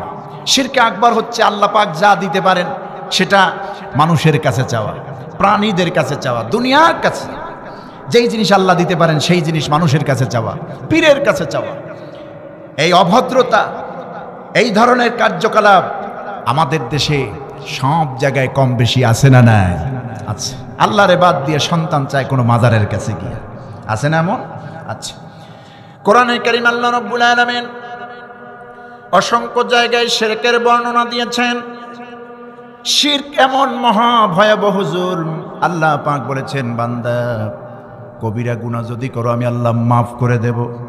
কবিরার গুনার উপরে বড় আকবারুল কাবায়ের, আরো বড় গুনাহ, সেগুলি আমি মাফ করে দেব। কিন্তু বান্দা তুই যদি আমার সঙ্গে শিরক করো, আমার সঙ্গে কাউকে অংশীদার করো, আমি আল্লাহ রব্বুল আলামিন তোকেই তো মাফ করব না, বরং জাহান্নাম তোর জন্য রেডি রেখেছি। নাউযুবিল্লাহি মিন যালিক। এন্ড শিরক হচ্ছে আল্লাহর সাথে সমকক্ষ, আল্লাহর সমকক্ষ কাউকে মনে করা, আল্লাহরে বাদ দিয়া কোনো পীর বাবার কাছে, মাজারের কাছে গিয়ে চাওয়া। আর এই শিরক বেশি হয় মাজার কেন্দ্রিক জায়গায়। কথা বুঝতেছেন? আলহামদুলিল্লাহ, চাঁপাইনবাবগঞ্জে, রাজশাহী এই অঞ্চলে মাজারের সংখ্যা, এই জাতীয় ভণ্ডদের জায়গাগুলি খুব কম। এগুলি দেখবেন চট্টগ্রামে আছে, চট্টগ্রামে ব্যাপক হারে। আমার তো মনে হয় খাগড়াছড়ি, বান্দরবন, তারপরে রাঙ্গামাটি, পার্বত্য চট্টগ্রাম এরিয়ায় যত পাহাড় আছে তার চাইতে বেশি আছে মাজার আর মাজার। কথা বুঝতেছেন? কোনটা মসজিদ কোনটা গম্বুজ চিনাই মুশকিল। আমার মনে আছে আরো 4-5 বছর আগে একবার চট্টগ্রাম পার হচ্ছিলাম, মাগরিবের নামাজ আজান হচ্ছিল, তো ড্রাইভারকে বললাম, আজান যেহেতু হয়েছে গাড়িটা এক জায়গায় একটু থামায় দিও, মাগরিবটা আদায় করে নেব। তো ড্রাইভার কতগুলি গম্বুজ দেখে মনে করছে মসজিদ, দিছে থামাইয়া। এখন আমি গাড়ির থেকে নামলাম, আমার সফরসঙ্গী ছিল এক মৌলানা। যখন ঢুকলাম দেখলাম কি এর মসজিদ, বিরাট এক মাজার, লোকেরা সেজদা দিচ্ছে। নাউযুবিল্লাহি মিন যালিক। বাইজিদ বুস্তামি রহমাতুল্লাহ আলাইহির মাজার চট্টগ্রাম বাইজিদে, সেখানে আমি দেখতে গেলাম। অনেকে তো বলছে ওখানে আদু বাইজিদ বুস্তামি রহমতুল্লাহ আলাইহির কবর আছে কিনা আল্লাহ ভালো জানে। দেখতে গেলাম একটা টিলার উপরে একটা গাছ, কয়েকটা ডাল, কোনো পাতা পল্লব নেই। ডালগুলি লাল সুতা, নীল সুতা, সবুজ সুতা, হলুদ সুতা দিয়ে এরকম পেঁচিয়ে রাখা হয়েছে। আর ওই ডালের নিচে সুতা দিয়া পাথরগুলি ঝুলিয়ে রাখা হয়েছে। তো একজন খাদেমকে, ওখানকার একজন খাদেমকে বললাম, এর ফিলোসফি কি, এর উদ্দেশ্যকের মানেটা কি, এই যে পাথরগুলি ঝুলিয়ে রাখছে কারণ কি? হুজুর এটা আপনি বুঝবেন না, এটা মা বোনদের কাজ। অর্থাৎ যে সমস্ত মা বোনদের গর্ভে সন্তান আসে না, সেই সমস্ত মা বোনেরা এখানে সেই পাথরগুলি সুতা দিয়ে ঝুলাইয়া বাবার নামে এই দরবারে রেখে যায় ঝুলাইয়া। তাদের ইচ্ছা হচ্ছে এরকম ঝুলায় রাখলে পরে আস্তে আস্তে করে এরকম পেটের মধ্যে এরকম ভারী হয়ে আসবে সন্তান। দেখছেন মানুষের ইমান আকীদা কোন দিকে গেছে। আপনারা বলুন, পৃথিবীর কোনো মাজারে শুয়ে থাকা পীর বুজুর্গ কেউ কি মানুষকে কিছু দিতে পারে? বরং ইসালে সওয়াব তাদেরকে দিতে হবে, তাদেরকে পাঠাতে হবে। মাইয়িত যারা কবরে শুয়ে আছেন তাদেরকে পাঠাতে হবে। তিনি তো আমাদেরকে দেওয়ার কিছু নেই। আর সেটা যদি হয় ভণ্ডের মাজারে গিয়ে, বড় মা। আমার বন্ধুগণ, এই পৃথিবীতে নবীরা পর্যন্ত চেয়েছেন আল্লাহর কাছে, সন্তান চেয়েছেন আল্লাহর কাছে। এই কোরআন কারীমে আল্লাহ রাব্বুল আলামিন সাইয়েদনা ইব্রাহিম আলাইহিস সালামের কাহিনী আল্লাহ পাক তুলে ধরলেন। ইব্রাহিম আলাইহিস সালাম সন্তান চেয়েছেন আল্লাহর কাছে। 80 বছর বয়স পেরিয়ে যায়, আল্লাহ পাক বলছেন আমার ইব্রাহিম আমার কাছে সন্তান চেয়েছে। রব্বি হাবলি মিনাস সালিহিন, আয় আল্লাহ আমার একটা নেককার সন্তান দাও। সন্তান দিলি হবে না, দুষ্ট আবালের চাইতে শূন্য গোয়াল উত্তম, ঠিক না? ছেলে হইল, ছেলে হওয়ার পর যদি মা বাবা এদের অবাধ্য হয়, মাদকে আসক্ত হয়, জুয়ায় আসক্ত হয়, নামাজ নাই কালাম নাই, বড়দেরকে সম্মান করে না, এলাকায় ত্রাস সৃষ্টি করে, এই সন্তানের চাইতে, দুষ্ট আবালের চাইতে শূন্য গোয়ালই সুন্দর, ঠিক কিনা? সুতরাং সন্তান চাইতে হবে আল্লাহর কাছে। সন্তান চাইবেন কার কাছে? আল্লাহর কাছে। এবং সন্তান চাইবেন নেককার সন্তান। নবীরা নেককার সন্তান চেয়েছেন। হযরত ইব্রাহিম আলাইহিস সালাম 80 বছর বয়সে আল্লাহর কাছে দোয়া করেছেন, আল্লাহর কাছে চেয়েছেন রব্বি হাবলি মিনাস সালিহিন, আয় আমার রব, আমার আল্লাহ তুমি আমাকে নেককার একটা সন্তান দাও, যেই সন্তান আমার কথা শুনবে, তোমার আনুগত্য করবে, এমন সন্তান আমাকে দাও। আল্লাহ রাব্বুল আলামিন জানায় দিলেন ফাবাশশারনাহু বিগুলামিন হালিম, আমি তাকে এক নেককার অনুগতশীল সন্তানের সুসংবাদ দিলাম। নবীর ছেলে নবী হযরত ইসমাঈল আলাইহিস সালাম, সুবহানাল্লাহ, যার বংশধর ধরে আমরা আমাদের নবী বিশ্বনবী মুহাম্মদ সাল্লাল্লাহু আলাইহি সাল্লাম পর্যন্ত। সুতরাং চাইতে হবে আল্লাহর কাছে। চাইবেন কার কাছে? আল্লাহর কাছে। আমার চাপায়ের ভাইরা ইয়াদ রাখুন, ভালো করে শুনে রাখুন, যেই জিনিস আল্লাহ দিবেন, দিতে পারেন, সেই জিনিস কোনো মানুষের কাছে চাওয়ার নাম কি? শিরক। এইটা করা যাবে না। আপনি করবেন না, আপনার আপনজন কাউকে এই ভণ্ডদের কাছে, শিরকের কাছে মিশতে দিবেন না। হযরত লোকমান তার সন্তানকে যতগুলি নসিহত করেছিলেন, প্রথম নম্বর নসিহত কি করেছিলেন আল্লাহ তা কোরআনে কোট করলেন। সূরাতুল লোকমান আল্লাহ রাব্বুল আলামিন বলেন, কলিজার টুকরা বৎস সন্তানকে হযরত লোকমান প্রথম যে নসিহত করলেন, যে নসিহত তিনি করলেন আর বললেন, ইয়া বুনাইয়া লা তুশরিক বিল্লাহ ইন্নাশ শিরকা লাযুলমুন আযীম। হে বৎস, কলিজার টুকরা সন্তান, লা তুশরিক বিল্লাহ, আল্লাহর সাথে কাউকে শরীক করো না। অবশ্যই আল্লাহর সঙ্গে কাউকে তুমি শরীক করবে না, করো না। ইন্নাশ শিরকা লাযুলমুন আযীম, কেননা শিরক হচ্ছে মহাজুলম, ভয়াবহ জুলম আল্লাহর সাথে। আর আল্লাহর সাথে জুলুম করে কেউ পারে নাকি? টিকতে পারবে? পারবে না। এজন্য আল্লাহর হক হচ্ছে দুইটা বান্দার কাছে, ওয়াবুদুল্লাহ ওয়া লা তুশরিকু বিহি শাইয়্যা। ইবাদত হবে আল্লাহর এবং তার সঙ্গে কাউকে শরীক করা যাবে না। মনে থাকবে ইনশাআল্লাহ। আমরা এই দুটি মেসেজ গ্রহণ করব। আল্লাহর বান্দার কাছে আল্লাহর হক হচ্ছে দুইটা। নাম্বার 1 হচ্ছে আল্লাহর ইবাদত করা, নাম্বার 2 হচ্ছে আল্লাহর সাথে কাউকে শরীক না করা। এবার আসুন হকুল ইবাদ, বান্দাদের হকগুলি কি। এই বান্দাদের হকগুলির মধ্যে সর্বপ্রথম একটি হক আল্লাহ পাক উপস্থাপন করলেন, সেটি হচ্ছে ওয়াবিল ওয়ালিদাইনি ইহসানা। আল্লাহ রাব্বুল আলামিন বলেন, বান্দা তোমাদের কাছে আমার হক সবগুলি বর্ণনা করার পর আমি তোমাদের সামনে উপস্থাপন করতেছি। এবার তোমাদের মধ্যে তোমাদের হক, বান্দার সাথে বান্দার যে হকগুলি রয়েছে, এঙ্গেজ রয়েছে, এই হকগুলির প্রথম হক হলো পিতামাতার হক। জোরে কান সুবহানাল্লাহ। মায়ের হক, বাবার হক পৃথিবীর শ্রেষ্ঠ হক। এমনকি আল্লাহর ইবাদতের পরেই এদের খেদমত, এদের প্রতি দয়া, এদের প্রতি ইহসান, এদের পরিচর্যা করা। শুধুমাত্র এখানে নয়, আল্লাহর ইবাদতের পরে পিতামাতার খেদমতের ব্যাপারে আল্লাহ রাব্বুল আলামিন কোরআনের অসংখ্য জায়গায় বলেছেন। আল্লাহ পাক যেখানে আল্লাহর ইবাদতের কথা বলেছেন সেখানে তার বান্দাকে পিতামাতার খেদমতের কথা বলেছেন। যেমন সূরাত বানী ইসরাঈলে আল্লাহ পাক স্পষ্ট বর্ণনা করে দিলেন, ওয়াকাদা রাব্বুকা আল্লা তা'বুদু ইল্লা ইয়্যাহু ওয়া বিল ওয়ালিদাইনি ইহসানা। তোমার রবের পক্ষ থেকে চূড়ান্ত সিদ্ধান্ত হয়ে গেল, ফাইনাল ডিসিশন, একমাত্র শুধুমাত্র কেবলমাত্র তোমার রবের ইবাদত করবে। আল্লাহ ছাড়া কারো ইবাদত, কারো বন্দেগী করা যাবে না। এরপরে আল্লাহ রাব্বুল আলামিন বলছেন, ওয়া বিল ওয়ালিদাইনি ইহসানা। আমি আল্লাহর ইবাদতের পর, আমার দাসত্ব, আমার গোলামির পরে যে কাজ তুমি করবে, যে দায়িত্ব তোমার, পিতামাতার খেদমত করা, পিতামাতার প্রতি যত্নশীল হওয়া, যত্ন করা, তাদের দায় হক আদায় করা।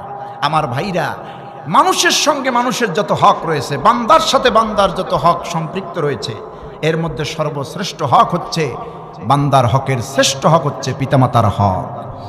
আজকে অসংখ্য অগণিত সন্তানেরা দেশের আনাচে কানাচে আমাদের কাছে খবর আসে, মা বাবার প্রতি তারা সদাচরণ করে না, মা বাবার সঙ্গে রীতিমতো বেয়াদবি করে, তুচ্ছ তাচ্ছিল্য করে, তাদের সঙ্গে রূঢ় ব্যবহার করে, অসৎ আচরণ করে। আমার বন্ধুগণ, আল্লাহ পাক বলছেন, তুমি তোমার মায়ের সঙ্গে বাবার সঙ্গে কেমন আচরণ করবে, সব ফর্মুলাগুলি আল্লাহ পাক কোরআনে কারিমে দিয়েছেন। আল্লাহ পাক একটা বিশেষ পিরিয়ডের কথা বললেন, কোন টাইমে বিশেষ করে তোমার মা বাবার যত্নটা বেশি নিবে। তোমার বাবা যখন বয়স্ক, বয়স বেশি হয় নাই, যুবক, এখনো বয়স আছে, কামাই রোজগার করতে পারে, ওই সময় তোমার বাবার প্রতি বেশি একটা যত্নশীল হওয়ার ব্যাপার আল্লাহ বললেন না। কোন সময় তোমার মা বাপকে বেশি টেক কেয়ার করবে, যত্ন নিবে, সেই সময়টা আল্লাহ পাক তুলে ধরলেন, সেই পিরিয়ডটা বললেন, শোনো বান্দারা, ইম্মা ইয়াবলুগান্না ইনদাকাল কিবরা আহাদুহুমা আও কিলাহুমা। যখন নাকি তোমার মা, তোমার বাবা, একজন অথবা দুইজন তোমার কাছে বার্ধক্যে পৌঁছায়, অর্থাৎ তুমি যদি তোমার মাকে বুড়া বয়সে পাও, তুমি যদি তোমার বাবাকে বুড়া বয়সে পাও, মাকে যদি বুড়ি বয়সে পাও, বার্ধক্য হলো এমন বার্ধক্য, অন্যের সাহায্য ছাড়া চলতে পারে না, গোসল করতে পারে না, খেতে পারে না, উঠতে পারে না, বসতে পারে না, এই অবস্থা যদি তোমার মা বাপকে পাও, তোমার পিতামাতার যত্ন, তোমার পিতামাতার খেদমত তোমরা বাড়ায়া দাও, তাদের খেদমত করো। বিশেষ করে এই টাইমটায় যখন অচল অবস্থায় তোমার পিতামাতা তোমার সামনে উপস্থিত হয়, এটাকে গজব মনে করিও না, এটাকে নেয়ামত মনে করো। অনেক বোনেরা যখন স্বামী গ্রহণ করে, স্বামীর বাড়িতে গিয়ে স্বামীর মা বাবাকে অবজ্ঞার চোখে দেখেন, এরকম আছে না? আচ্ছা, আমি আজকে যে মা বোনরা এসেছেন, আপনারা যারা আপনার স্বামীর ঘর করছেন, সেই স্বামীর ঘরে দুইজন শ্রদ্ধাভাজন ব্যক্তিত্ব আছে, মা এবং বাবা। এদেরকে শ্বশুর শাশুড়ির নজরে দেখবেন না, এদেরকে মা বাবার নজরে দেখুন। আল্লাহ খুশি হবে, স্বামী খুশি হবে, ঘরটা জান্নাতের টুকরা হয়ে যাবে, ঠিক কিনা? অনেক সন্তান আছে সুন্দরী বউ পাইয়া বেমালুম মা বাবার কথা ভুলে যায়। বাবা এত কষ্ট করে রিক্সা চালিয়ে, ভ্যান চালিয়ে, খেতে খামারে বদলা খেটে টাকা রোজগার করে বিন্দু বিন্দু করে জমিয়ে ছেলেকে ভার্সিটির খরচ পাঠায়। এই ছেলে সুন্দরী একটা মেয়ে বিয়ে করে ভালো একটা চাকরি পেল, ঢাকার শহরে বিলাসবহুল বাসা, ফ্ল্যাট বাসায় থাকতেছে। কি না আছে সেই বাসার মধ্যে। সন্তান রীতিমতো খবর নেয় না বাড়িতে থাকা মা বাবার। সুন্দরী বউয়ের প্রেমে পড়ে তার কাছেই থেকে মা বাপকে বেমালুম ভুলে যায়। একটা মুহূর্তের জন্য মা বাবার মূল্যায়ন করে না, মা বাপকে স্মরণ করে না। আমার বন্ধুগণ, আমরা দেখি যখন এইরকম আচরণ সন্তানেরা করে, আল্লাহ রাব্বুল আলামিনের গজব তো এই সন্তানদের জন্য আল্লাহ নির্ধারণ করে দিয়েছেন। কারণ রাসূল বলেছেন, হুমা জান্নাতুকা ওয়া নারুক, মা বাপ তোমার বেহেশত, মা বাপ তোমার দোজখ। যদি মা বাপকে সন্তুষ্ট করতে পারো অবশ্যই আল্লাহ তোমাকে জান্নাত দিবেন। মা বাপ যদি অসন্তুষ্ট হয়ে যায় আল্লাহর জাহান্নাম রেডি আছে। ও যুবকেরা, কলিজার টুকরা যুবকেরা, এই পৃথিবীতে মা বাবার চাইতে সম্মানের পাত্র আমার কাছে আর কেউ নাই, ঠিক কিনা? এমপি, মন্ত্রী, তারপরে ডিসি, এসপি, যত যেই হোক না কেন, যত বড় পাওয়ারফুল হোক, মা বাবার সামনে আমার কাছে সম্মানের কেউ নাই। আজকে আমাদের যুবকেরা এর উল্টাটা করতেছে। নেতার সামনে যখন যায়, এমন নেতার আনুগত্য করে, নিজেও নামাজ পড়ে না আর কর্মীদেরকেও নামাজ পড়তে বলে না। আসরের নামাজের টাইম যায়, নিজে নামাজ পড়ে না, কর্মীদেরকেও বলে না। আমি যুবকদেরকে বলবো, এই দল কেন করো? যেই দলের নেতা নামাজ পড়ে না তোমাদেরকেও নামাজ পড়তে বলে না। এই নেতার সামনে মাথাটা ঝুঁকায়া দেয়, একেবারে খুব মুরগির বাচ্চার মতো হয়ে যায়। কিন্তু এমনও সন্তান আছে, এই সন্তান ঘরের মধ্যে আসলে মায়ের সঙ্গে বাবার সঙ্গে চোখ রাঙাইয়া কথা বলে, আছে না এরকম? আচ্ছা, বেয়াদবিমূলক কথা বলে। আল্লাহ রাব্বুল আলামিন বলেন, দুইজন ব্যক্তি সম্পর্কে পৃথিবীর মানুষকে আল্লাহ সচেতন করেছেন, অ্যালার্ট জারি করেছেন, খবরদার তুমি তোমার মায়ের সঙ্গে বাবার সঙ্গে ধমক দিয়ে কথা বলবে না, চোখ রাঙাইয়া কথা বলবে না। আল্লাহ পাক বলছেন, ফালা তাকুল্লাহুমা উফফিন ওয়ালা তানহারহুমা ওয়া কুল্লাহুমা কাওলান কারীমা। তুমি তাদের সঙ্গে মাথায় ঝাঁকি দিয়া, চোখ রাঙায়া, কণ্ঠ উঁচু করে তাদের সঙ্গে বেয়াদবিমূলক আচরণ, বেয়াদবিমূলক কথা তোমার মায়ের সঙ্গে বাবার সঙ্গে বলবে না। আল্লাহ শিখাই দিচ্ছেন কেমনে কথা বলবে, শোনো। ওয়াকুল্লাহুমা কাওলান কারীমা, সম্মানজনক কথা, মিষ্টি মিষ্টি কথা তোমার মায়ের সঙ্গে বাবার সঙ্গে তুমি বলবে। পৃথিবীতে তোমার কাছে যদি কোনো সম্মান পায়, তোমার কাছে যদি কোনো ভালো আচরণ পায়, সেটা হচ্ছে তোমার মা বাপ, আগে তাকে করতে হবে। সহিহুল বুখারী মুসলিমের হাদিস, একজন ব্যক্তি নবীজির কাছে প্রশ্ন করলেন, মান আহাক্কু বিহুসনি সাহাবাতি ইয়া রাসূলুল্লাহ, হে আল্লাহর রাসূল, আমার পক্ষ থেকে সবচাইতে উত্তম আচরণ, উত্তম ব্যবহার পাওয়ার উপযোগী কে? হুজুর বললেন, উম্মুক, তোমার মা। সুম্মা মান, তারপরে হুজুর বললেন, কলা উম্মুক, তোমার মা, তোমার মা, তোমার মা। হাদিসের বর্ণনায় তিনবার মায়ের কথা আল্লাহ পাকের হাবিব বলেছেন, চতুর্থবারে রাসূলুল্লাহ বলেছেন, আবুক, তোমার বাপ। তিন গুণ মর্যাদা, মায়ের মর্যাদা আল্লাহ রাব্বুল আলামিনের হাবিব বাড়ায়া দিলেন। এই তিন গুণ মর্যাদা মাকে বাড়ায় দিলেন, সম্মান দিলেন। মুহাদ্দিসিন ইকরাম লিখেছেন, মায়ের মর্যাদা বাবার চাইতে তিন গুণ বেশি কেন? তিনটি কারণে মায়ের মর্যাদা বেশি আমার মায়ের জাতি। কারণ প্রথম নম্বর মর্যাদার কারণ হলো, মা সন্তানকে পৃথিবীতে বসে পেটে ধারণ করে, হামালা, বহন করে, পেটের মধ্যে বহন করে এক লং টাইম, দীর্ঘক্ষণ সময়, 8 মাস, 9 মাস, 10 মাস। এখন তো 10 মাস যেতে না যেতেই ডাক্তারের কাছে গেলে পানি শুকায় গেছে, মাথায় এসে চলে এসছে, এরকম বহুত কিছু ভয়ভীতি দেখাইয়া একেবারে সিজার এখন এসেনশিয়াল হয়ে গেছে, ঠিক না?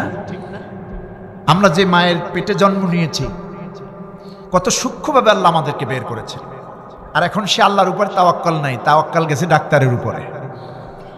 8 মাস হলেই চেক আপ করাইতে থাকে, সমানে চেক আপ, আবার দেখে ছেলে হইল না মেয়ে হইল, কথা বুঝতেছে, এরকম চেক আপ করায়, সিজন নির্ভর হয়। আমরা যে মায়ের পেট থেকে আসলাম, সিজার তো লাগলো না আগেকার মানুষের। মা সন্তানকে পেটে ধারণ করে, প্রথম নম্বর মায়ের মর্যাদার একটা কারণ হলো মা সন্তানকে পেটে ধারণ করে। এ কথা শুধু আমার না, আল্লাহ পাক নিজেই বলেছেন সূরাতুল লোকমানের মধ্যে। কোরআনে কারীম আল্লাহ রাব্বুল আলামিন বলেন, দুনিয়ার সন্তানেরা, কেন তুমি তোমার মায়ের খিদমত, তোমার বাবার খিদমত কেন করবে? তুমি কি তোমার মায়ের দিকে নজর করো না বান্দা? আল্লাহ পাক বলছেন, হামালাতুহু উম্মুহু ওয়াহানান আলা ওয়াহানিন ওয়া ফিসালুহু ফি আমাইন। তোমার মা সে কষ্টের পরে কষ্ট, ক্লান্তির পরে ক্লান্তি সহ্য করে তোমাকে পেটে ধারণ করেছে 10টি মাস, বেশি বা কম, এই লং টাইম তোমার মা তোমাকে পেটে ধারণ করেছে। তুমি কি ভুলে গেছো তোমার মায়ের কথা? তুমি যখন তোমার মায়ের পেটে ছিলে, তুমি যখন আস্তে আস্তে বড় হতে চলেছো, তোমার পেটে, তোমার মায়ের পেটে বসে তোমার হাত পা নড়াচড়া করে, তোমার মাথা নড়াচড়া করে। গভীর রাত, শীতের রাত, ঠান্ডা রাতে ঘুমায় গেছে তোমার মা, তোমার বাবা, দুইজনে একই চাদরে একই কম্বলের নিচে। রাত্র যখন 2টা 2:30 বেজেছে, তুমি তোমার মায়ের পেটে ফি করারিম মাকিন, একটি সুরক্ষিত জায়গায় তো আমি আল্লাহ পাক তোমার মায়ের পেটে তোমার আমি রেখেছিলাম, একটা পর্দা, একটা আবরণের মধ্যে। তুমি যখন তোমার মাথা দিয়া অনিচ্ছা সত্ত্বেও তুমি যখন তোমার মাথা নাড়িয়েছো, পা নাড়িয়েছো, তোমার হাত নাড়িয়েছো, ওই নাড়ানোর কারণে তোমার পায়ের গোড়ালির আঘাত তোমার মায়ের ওই পর্দার উপরে এমন ভাবে এসেছে, কলিজা পোড়া যন্ত্রণা মা ছাড়া আর কেউ বুঝে না। তোমার মা আর ঘুমাতে পারে না। তোমার হাতের আঘাতে, কনুর আঘাতে, পায়ের আঘাতে তোমার মায়ের ঘুমটা ভেঙে গেছে। পেটের বেদনায় কম্বলটা ফেলে দিয়া বারান্দা অথবা বেলকুনিতে হাঁটাহাঁটি করতেছে, চোখের পানি ছেড়ে কাঁদতেছে, এক মুহূর্তের জন্য তোমারে বরদোয়া করে নাই। বাড়িতে মেহমান এসেছে, দুপুরে খানা দানা হয়ে গেছে, তুমি যখন তোমার মায়ের পেটে ছিলা বান্দা, তোমার মা যখন খেতে বসেছে, তুমি পেটের ভিতরে যখন একটু নড়াচড়া করেছো, খাবার প্লেটটা সরায় দিয়েছে, পেটের ব্যথায় তোমার মা খেতে পারে নাই। আল্লাহ বলছেন, হামালাতুহু উম্মুহু ওয়াহানান আলা ওয়াহানিন, কষ্টের পরে কষ্ট, ক্লান্তির পরে ক্লান্তি সহ্য করে তোমার মা তোমাকে পেটে ধারণ করেছে। আজকে সেই মাকে ভুলে যাচ্ছ, স্ত্রীর কথা মতো মাকে আলাদা করে দিচ্ছ। আহা। 2 নম্বর পয়েন্ট, তোমার মা তোমাকে প্রসব করেছে, পেটে ধারণ করলো। তোমার মা, পৃথিবীতে কোনো পুরুষ পেটে ধারণ করে না, বাপ তার সন্তানকে পেটে নেয় না 1 সেকেন্ডের জন্য। এটা আল্লাহর তারবিয়ত, আল্লাহর ফিতরাত, এটাই হচ্ছে আল্লাহর সিস্টেম। পেটে ধরলেন মা, জন্ম দিলেন, প্রসব করলেন মা। যেদিন তোমাকে জন্ম দেন, অত্যন্ত বেদনা বহুল শরীর নিয়ে স্বামীর কাছে যায়, হাত ধরে মাপ চায়। প্রাণের স্বামী, এত অস্থির ভাব, এত কলিজা পোড়া ব্যথা, মনে হয় আমি বাঁচব না, আল্লাহর রাস্তে মাফ করে দিয়েন, দীর্ঘদিন আপনার সঙ্গে ঘর কন্যা করেছি, বেয়াদবি হয়ে যেতে পারে, আমারে মাফ করে দিয়ে। বাবার কাছে মাপ চায়, ভাইয়ের কাছে মাপ চায়, ভয়ে ভয়ে মন নিয়ে ডেলিভারি রুমে চলে যায়। সন্তান যখন দুনিয়া আসে, জিহাদের ময়দানের মতো মা রক্তাক্ত হয়ে গেল। দুনিয়ার আপনজনেরা দেখতে চায়, খুঁজতে চায়, কি হলো সন্তান, ছেলে হলো না মেয়ে হলো, ফর্সা হলো না কালো হলো। কিন্তু মা, শুধু মা, সে ফর্সা কালো কিছুই দেখতে চায় না। নারী সেরা ধন, আমার কলিজার টুকরা কই, আমার সন্তান কই, আমার সন্তানের এনে দাও। নারী সেরা ধন যখন সন্তান তার হাতের কাছে, কোলের কাছে চলে আসে, মায়ের 10 মাসের ক্লান্তি, নারী সেরা কষ্ট, প্লাবিত হয়ে গেছে রক্তে, জিহাদের ময়দানের মতো সব ভুলে যা এই সন্তানকে কাছে পেয়ে। আল্লাহ বলছেন, এই মা বাপকে ভুলে যেও না। তোমার মা কত কষ্ট করেছেন, তোমার বাবা মাথার ঘাম পায়ে ফেলে তোমাকে মানুষ করেছে। অফিসালুহু ফি আমাইন, পূর্ণ 2 বছর তোমার মা তোমাকে দুধ পান করাইছেন। আমার বন্ধুগণ, এই পৃথিবীতে মা বাবার হক আদায় করা তো দূরের কথা, আমার গায়ের শরীরের চামড়া কেটে যদি সেলাই করে এক জোড়া জুতা বা স্যান্ডেল বানাইয়া মাকে দেই, বাবাকে দেই, বাবার 1 ফোঁটা ঘামের 1 ফোঁটা ঘাম, মায়ের 1 ফোঁটা দুধের হক আদায় হবে না, ঠিক কিনা? আমার মা আমার বাবা আমাকে নিয়ে তো এটাই করলেন, এতই কষ্ট করলেন। আমার বন্ধুগণ, আল্লাহ বলছেন সেই মা বাপকে ভুলে যেও না, মা বাবার দায় হক আদায় করো। পৃথিবীর সবচেয়ে বড় সম্মানী ব্যক্তি হচ্ছে তোমার মা, তোমার বাবা। আজকে আমাদের দেশে, আপনাদের অবস্থা কেমন জানি না, আমাদের বরিশালের অনেক জায়গায় মা বাপকে ভাগ করে দেয়। এটা কি ভাগ করার জিনিস? ভাগ করার বিষয় না। তুই খাওয়াবি 2 মাস, তুই 3 মাস, তুই 2 মাস, আমি 1 মাস। 5 ছেলে 5 দুগুণে 10 মাস, 6 ছেলে 6 মাস, 12 মাস, 3 ছেলে হলে 4 মাস করে। কি আজীব ব্যাপার, মা বাপকে ভাগ করে দেয়। এমনও কুলাঙ্গার সন্তান আছে, মাস শেষ হয়ে গেছে, 3 মাস খাওয়া শেষ, মাত্র 5 দিন আছে। এই 5 দিন আগে বুড়ি মা কি আর খায় বলো, এতটুকুন খাবার খায়, এতটুকুন খাবার খায়। সেই বুড়ি মায়ের কাছে গিয়া মেসেজ দিয়ে আসে, মা দীর্ঘ 3টি মাস আমার কাছে তুমি থেকেছো, আমার কাছে খেয়েছো, আর মাত্র 5 দিন আছে, কিন্তু এরপরে ওই ঘরে। এরকম বলে মা যেন চোখের পানি ছেড়ে দিয়া ওই সন্তানের মুখের দিকে তাকাইয়া কলিজাটা ফেটে কান্না জুড়ে দেয়। আব্বা, তুই আমার আজকে বলছিস মাত্র 5 দিন আছে, তুই তো আমার এমন সন্তান, তুই তো আমার এমন সন্তান, তুই যদি বাড়িতে যখন মেহমান এসেছে ভালো কিছু রান্না হলে সন্ধ্যাবেলার আগেই সব খাবার শেষ হয়ে যেত, দুপুরের টাইমে ভাগ বাটোয়া করে সবাই খেয়ে ফেলতাম। আমার ভাগের যে অংশটা ভালো খাবারটা আমি খেতাম না, রেখে দিতাম তোর জন্য। খেলাধুলা করে সন্ধ্যার পর যখন পড়তে বসতি, রাতের খাবার যখন চাইতি, খাবারের সামনে ওইটা তোরে দিতাম। তুই জিজ্ঞেস করেছি, মা এই খাবারটা কোথায় পেলে? দুপুরে তো আমরা যার যারটা ভাগেরটা খেয়ে ফেলেছি, মা এটা কোথায় পেল, কোথায় পেলা এটা? ওরে আব্বু, আমি তো বলেছি রে যার যার ভাগেরটা সবাই খেয়েছে, কিন্তু আমারটা আমি খাই নাই, তোর জন্য রেখে দিয়েছি। তুই খা, তুই একটু খা, তুই খাইলি আমি দেখবো, আমি শান্তি পাবো। আহা, এই মায়েরে তুমি ভাগ করে দাও, আর মাত্র 5 দিন আছে, এই কথা বলো। আজকে তো বাবা হয়েছি, আমার একটা মেয়ে 5 বছর হয়েছে, এখন বুঝি সন্তানের প্রতি কতখানি দরদ। সন্তানের প্রতি মা বাবার যতখানি দরদ, এর অর্ধেকটাও যদি মা বাবার প্রতি সন্তানের থাকতো, জায়গায় জায়গায় মা বাবা এভাবে অবহেলার পাত্র হতো না, ঠিক কিনা? এভাবে অবহেলার পাত্র হতো না। মা বাবার খেদমত করবেন, আল্লাহ খুশি, রসুল খুশি, জান্নাত আল্লাহ দিয়ে দিবেন।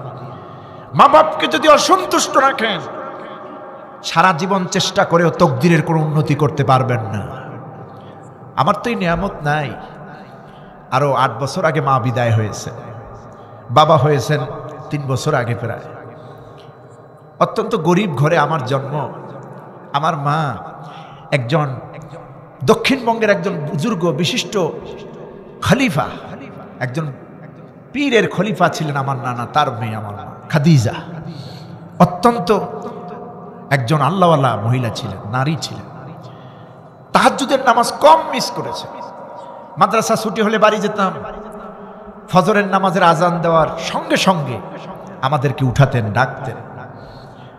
আমরা বলতাম, মা ছুটি হয়েছে, একটু মাদ্রাসা থেকে বাড়ি এসেছি, একটু ঘুমাবো, টাইমলি তো নামাজ পড়তে উঠবো, তো এত তাড়াহুড়ো যদি এত উঠাও, এত আগে যদি উঠাও। তো এখন তো বুঝি মা ওই সময় কেন এইগুলি করতেন। মা বলতেন, আব্বু আলেম হও। গরিব মানুষ ছিলাম, আমার আব্বা গরিব ছিলেন। মা দেখেছি কোনোদিন আব্বার কাছে কোনো অহেতুক দাবি করেন নাই।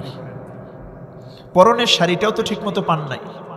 আর আজকাল তো আমাদের স্ত্রীদেরকে বিয়ের শাড়ি, বেড়ানোর শাড়ি, ঈদের শাড়ি, কুরবানির শাড়ি, কত কিছু দেই, এরপরও তাদের তো হইতে চায় না।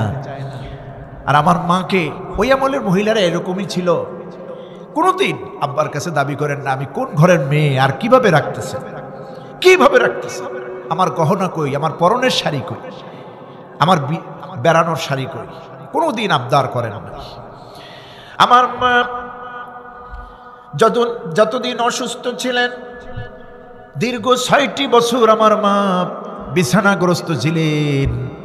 আমার বন্ধুগণ বাড়ি গেলাম, ছুটি পেলে সুযোগ পেলেই বাড়ি যেতাম, রাস্তাঘাটে দোকানপাটে বাজারে বেশি যেতাম না, মায়ের কাছে বসতাম, মায়ের পা দুটি ধরতাম। কারণ তখনও তো ছাত্র ছিলাম, টাকা রোজগার করার উপায় তেমন ছিল না। যতটুক সম্ভব হতো বাজার থেকে ফল নিয়ে যেতাম, নিজের হাতে মায়ের মুখে তুলে দিয়েছি। তাকায়া দেখতাম মায়ের চোখ থেকে দরজর করে পানি ঝরতেছে। আর পা দুটি ধরে যখন চুমা খেয়েছি, মা বলছে আব্বু রে এত বড় হয়েছো, আলেম হয়েছো, এখন আমার পা ধরো, এটা কেমন হয়? আমি বলেছি মা তুমি কেমন কথা বলো, তোমার এই পা দুটির এত দাম। আমার নবীজি বলেছেন আল জান্নাতু তাহতা আকদামিল উম্মাহাত, তোমার এই পায়ের নিচে তো সন্তানের বেহেশত। আমার বন্ধুগণ, আমার যুবকেরা, যাদের মা আছে বাবা আছে, খেদমত করবেন। আজকে শীতের দিন, শীতের রাত, ছেলে ঢাকার শহরে ফ্ল্যাট বাসা নিয়ে বিলাসবহুল জীবনযাপন করে, রাজশাহীতে, চাপাই নবাবগঞ্জ শহরে, বাড়িতে খবর নেয় না, একটা ভাঙা খাটের মধ্যে ঘুমায়, একটা দামি কম্বল নাই। মা বাপকে যত রেসপেক্ট করবেন, যত খরচ করবেন, বিনা হিসাবে খরচ করবেন, বিনা হিসাবে আল্লাহ দিয়ে দিবেন। ছাত্র জীবনে রমজান মাসে নামাজ পড়াতাম, তারাবির নামাজ। এই তো সেই দিনের কথা, 2012-14 সনের কথা। 500 টাকা, 2000 টাকা, 1500 টাকা ইমামতি করত। সেখানে তো টাকা দিয়ে যা হতো ওগুলি দিয়ে খরচ হতো লেখাপড়ার ক্ষেত্রে। রমজানে তারাবি পড়ায় যতটুকু পেয়েছি, রবার দিয়ে বেঁধে টাকাটা বাড়ি নিয়ে গেছি, মায়ের কাছে বাবার কাছে দিয়েছি, হাতে দিয়েছি। কি পরিমাণ যে খুশি! ফোন দিতাম, মা তোমার কি লাগবে বলো। মা বলতেন আব্বু কিচ্ছু লাগবে না, শুধু তুমি আসো, তোমার দেখলেই খুশি, তোমাকে দেখলেই খুশি, আর কিচ্ছু লাগবে না। মায়ের জন্য একটা শাড়ি, বাবার জন্য একটা লুঙ্গি নিয়ে যেতাম। মা বলতো আব্বুরে গত বছর যেই শাড়িটা দিয়েছিলে এখনো তো নষ্ট হয় নাই, ছিঁড়ে যায় নাই, পুরানো হয় নাই, কেন এত বারবার আনো? তুমি গরিব ঘরের সন্তান, ঠিক মতো পড়াশোনার খরচ তো আমরা দিতে পারি না, কেন এগুলি বারবার আনো? আমরাই তো তোমার কিছু দিতে পারি না। গত বছরেরটা তো এখনো ভালো আছে। আব্বারও একই কথা। আমি যখন আলেমে ভর্তি হব, ঝালকাঠি এনএস কামিল মাদ্রাসা বাংলাদেশের টপ 10-এর ভেতর একটা। 5টা মাদ্রাসা যদি ভালো আলিয়ার হিসাব করা হয়, তার মধ্যে একটি মাদ্রাসা ঝালকাঠি এনএস কামিল মাদ্রাসা। এই যে পোশাক দেখতেছেন, এই লেবাস যা ওখান থেকেই পেয়েছি, বহুরূপী হয় নাই। তো ওখানে ভর্তি হওয়ার জন্য একটু খরচ বেশি। বাড়িতে গিয়ে আমার আব্বাকে বললাম, আব্বা দাখিল পাস যেখান থেকে করেছি খরচ তেমন হয় নাই, আলেমে ভর্তি হলে অনেক খরচ, মনে হয় আমার পড়াশোনা শেষ পর্যন্ত হয় কিনা আল্লাহই জানে। আমার আব্বা, আমার আজও মনে আছে, আব্বা রাস্তায় দাঁড়ায় বলছেন, এই যে বাড়ির দাগটা, এই রাস্তার সঙ্গে যে অংশটা, এটা প্রয়োজনে বিক্রি করব, তবুও তোমাকে আলেম হতে হবে, আমি মৌলানার বাপ হয়ে কবরে যেতে চাই। আমার মা অসুস্থ অবস্থায় যখনই বাড়ি গিয়েছি, মায়ের কাছে যখন বসেছি, মা আমার হাতটা ধরতেন আর বলতেন, আব্বুরে কেমনে থাকবো অন্ধকার কবরে, কেমনে থাকবো অন্ধকার কবরে, চলেই তো যেতে হবে। তোমরা আমাদের এই দুনিয়া এবং আখিরাতের জন্য নেয়ামত, তোমরা আমাদের জন্য দোয়া করবা। নিজ হাতে মাকে কবরে রেখেছি, বাবাকেও নিজ হাতে কবরে রেখেছি। ছাত্র জীবনে চেয়েছি যতটুকু সম্ভব মা বাবার জন্য খরচ করার চেষ্টা করেছি, কার্পণ্য করি নাই। আমার ভাইরা, আল্লাহ নিজে বলেছেন, অকফিদ লাহুমা জানাহা যুল্লি মিনার রাহমা, তোমার রহমতের ডানা, তার মানে তোমার খেদমতের ডানা প্রসার করো। সব জায়গায় হিসাব করলো, মা বাবার ক্ষেত্রে হিসাব করিও না। যত হিসাব ছাড়া খরচ করবে, আল্লাহ হিসাব ছাড়া তোমারে দিয়ে দিবেন। নিজে হাতে আঙ্গুল, নিজের হাতে বেদানা, নিজের হাতে কমলা মায়ের হাতে মায়ের মুখে তুলে দেন, বাবার মুখে তুলে দেন, আল্লাহর আরশে আজিম খুশি হয়ে যাবে। যেদিন আমার মা দুনিয়া থেকে বিদায় হয়ে গেলেন, আমার আব্বা এত কান্না করলেন, কারণ জীবনে তো তেমন একটা সুখ দিতে পারে নাই আমার মাকে। আমরা যত কান্নাকাটি করি তার চাইতে বেশি কান্নাকাটি করেছেন আমার আব্বা আমার মায়ের জন্য। আমার বন্ধুগণ, আমি চিন্তা করলাম একজন স্বামী হয়ে স্ত্রীর জন্য এত কান্দে কারণ কি? পরবর্তীতে হাদিসের মাধ্যমে পেলাম, কোন স্ত্রী যদি তার স্বামীকে খুশি রেখে যেতে পারে, এই দুনিয়া থেকে বিদায় হতে পারে, স্বামী যদি তার জন্য খুশি হন, তার জন্য যদি স্বামী সন্তুষ্ট থাকেন, কান্নাকাটি করেন, আল্লাহর নবী বলেছেন ওই স্ত্রী জান্নাতে প্রবেশ করবে। রাসূলুল্লাহর হাদিস, আইয়ুমা ইমরাতিন মাতাত, কোন স্ত্রী যদি মারা যায়, কোন নারী যদি মারা যায়, ওয়া যাওজুহা আনহা রাদিন, ওই স্ত্রী যদি স্বামী বেঁচে থাকে, ওই স্বামী যদি স্ত্রীর উপরে খুশি থাকে, সন্তুষ্ট থাকে, নবীজি বলেছেন দাখালাতিল জান্নাহ, ওই নারী আল্লাহর জান্নাতে প্রবেশ করবে। আমার মা বোনরা যারা আছেন, আপনারা তো আমাদেরই মা। মা অত্যন্ত দামি একটা জিনিস। আপনারা শ্রেষ্ঠ জাতি। স্বামীর কাছে অবান্তর অবাস্তব কিছু দাবি করবেন না। স্বামীর ইনকামের উপরে, হালাল রোজগারের উপরে সন্তুষ্ট থাকবেন, স্বামীর আনুগত্য করবেন, পৃথিবীতে সবচাইতে বেশি সম্মান দিবেন আপনার স্বামীকে। রাসূলুল্লাহ বলেছেন লাউ কুনতু আমিরান আইয়াসজুদা লি আহাদিন, আমি যদি কাউকে পৃথিবীতে একজন আর একজনকে সেজদা দিতে বলতাম, লা আমারতুল মারআতা, তাহলে পৃথিবীর নারীদেরকে এই অর্ডার করতাম, নির্দেশ দিতাম, তারা যেন তাদের স্বামীদের পায়ে সেজদা করে। সুবহানাল্লাহ, আল্লাহ ছাড়া কাউকে সেজদা করা যায় না। সুতরাং আমার মা বোনদেরকে বলবো, আপনারাই তো হযরতে বাইজিদ বুস্তামি রহমতুল্লাহ আলাইহির মা, আব্দুল কাদির জিলানী রহমতুল্লাহ আলাইহির মা, আল্লামা শহীদ দেলাওয়ার হোসেন সাইদি রহমতুল্লাহ আলাইহির মা। আপনাদের মর্যাদা অনেক বেশি। আপনি চাইলেই পারেন আপনার ঘরটাকে ইসলামের দুর্গ বানাতে। ইংরেজিতে একটা কথা আছে, give me a good mother, I shall give you a good nation. আমাকে একটি ভালো মা দাও, আমি একটি ভালো জাতি উপহার দেব। ঠিক কিনা? যেই মা যত ভালো, তার গর্ভে সন্তান আসে তত ভালো।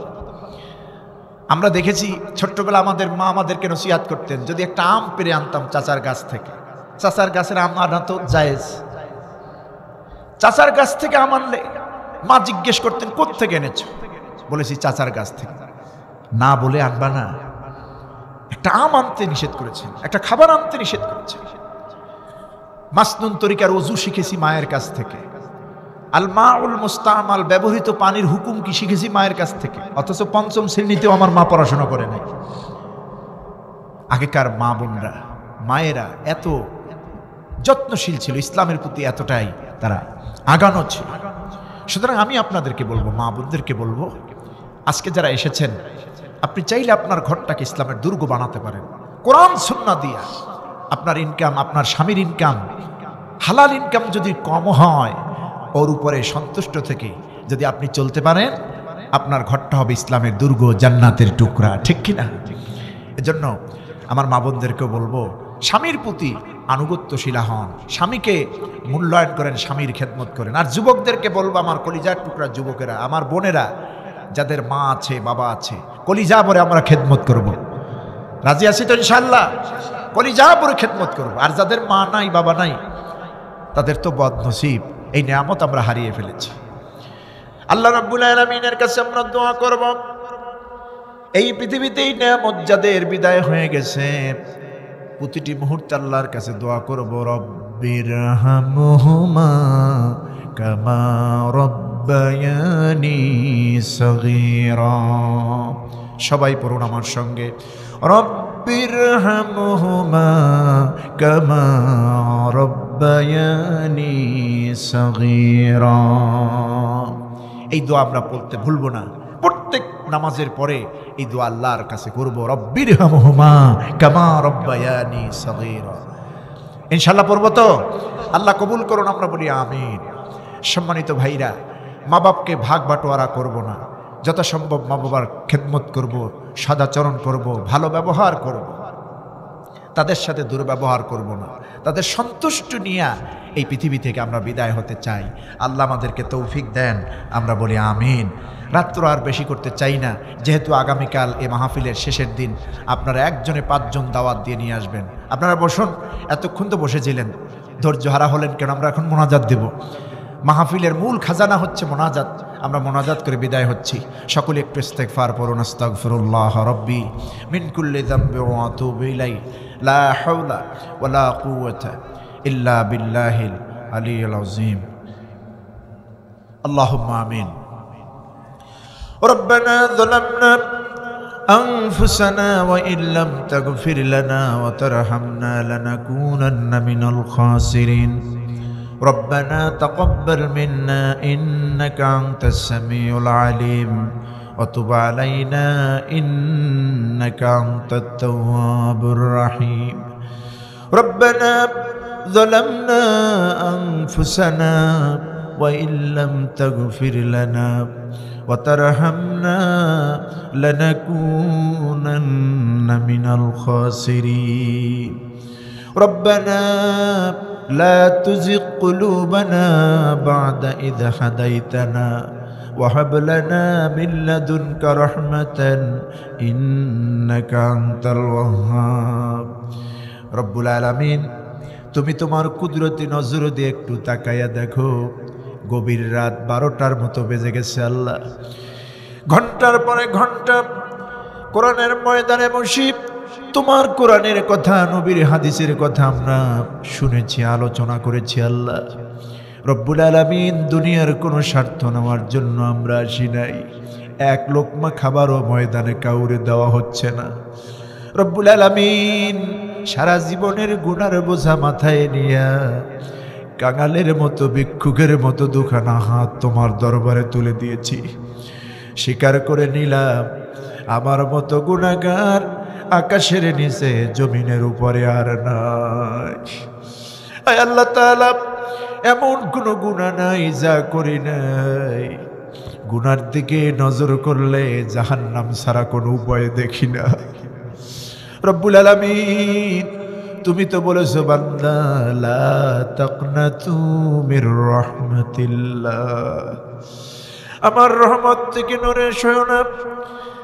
তোর গুনাহ যদি বান্দা আকাশ পরিমাণ হয়, আমার রহমত আর সে আজিম ছাড়িয়ে গেছে। ও আল্লাহ, আমাদের গুনার দিকে তাকাইও না, তোমার রহমতের দিকে নজর করে তামাম জিন্দেগির গুনাহ আল্লাহ তুমি মাফ করে দাও।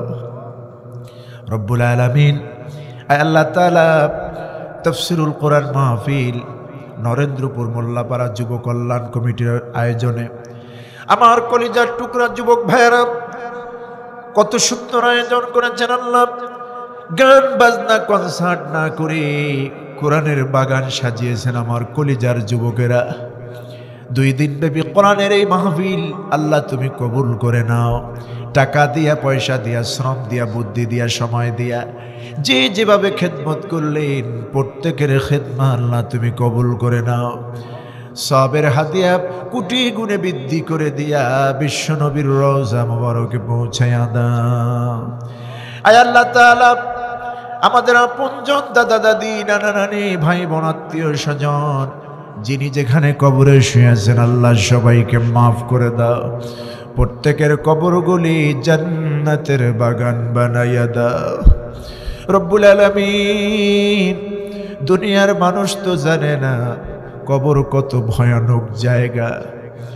মানুষটা মরে গেল, আপনজন কবরে চলে গেল, কবরে রেখে দিলাম, বাঁশের জালি দিয়া মাটি চাপা দিয়া রেখে আসলাম। দ্বিতীয়বার একটা বারের জন্য খবর নিলাম অন্ধকার কবরে কেমন আছে। ডানে মাটি, বামে মাটি, নিচে মাটি, উপরে মাটি। ছেলে নাই, মেয়ে নাই, মা নাই, বাবা নাই, ভাই নাই, বোন নাই, স্ত্রী সন্তান কেউ থাকবে না কবরে। আল্লাহ, তুমি ছাড়া আর কেউ নাই। ওই অন্ধকার কবরে আমাদের আপনজনেরা যারা শুয়ে আছেন আল্লাহ তুমি মাফ করে দাও, প্রত্যেকের কবরগুলি জান্নাতের বাগান বানাইয়া দাও। আমরা যারা হাত তুললাম এই গভীর রাতে হাত তুলতে গিয়া মনে পড়ে গেল আমাদের আব্বাজানের কথা। আয় আল্লাহ, এই পৃথিবীতে বাবার তুলনা কারো দিয়া হয় না। আল্লাহ 3টি বছর আগে আব্বা চলে গেছেন, মনে হয় 30 বছর ধরে দেখি না আব্বারে। ওই চাঁদ মাখা চেহারাটা আর দেখি না। এত অবদান, এত অবদান, মাথার ঘাম পায়ে ফেলে না খেয়ে সিরা লুঙ্গি পরে সিরা পাঞ্জাবি পরে নিজে কষ্ট সহ্য করে আমাদেরকে মানুষ করলেন। ঈদের দিন আসলে আমাদের মুখে একটু হাসি ফোটানোর জন্য ধার কর্য করে হলো একটা নতুন জামা কিনে দিয়েছে। নিজে নতুন জামা লুঙ্গি নেন নাই, আমাদেরকে দিয়েছে।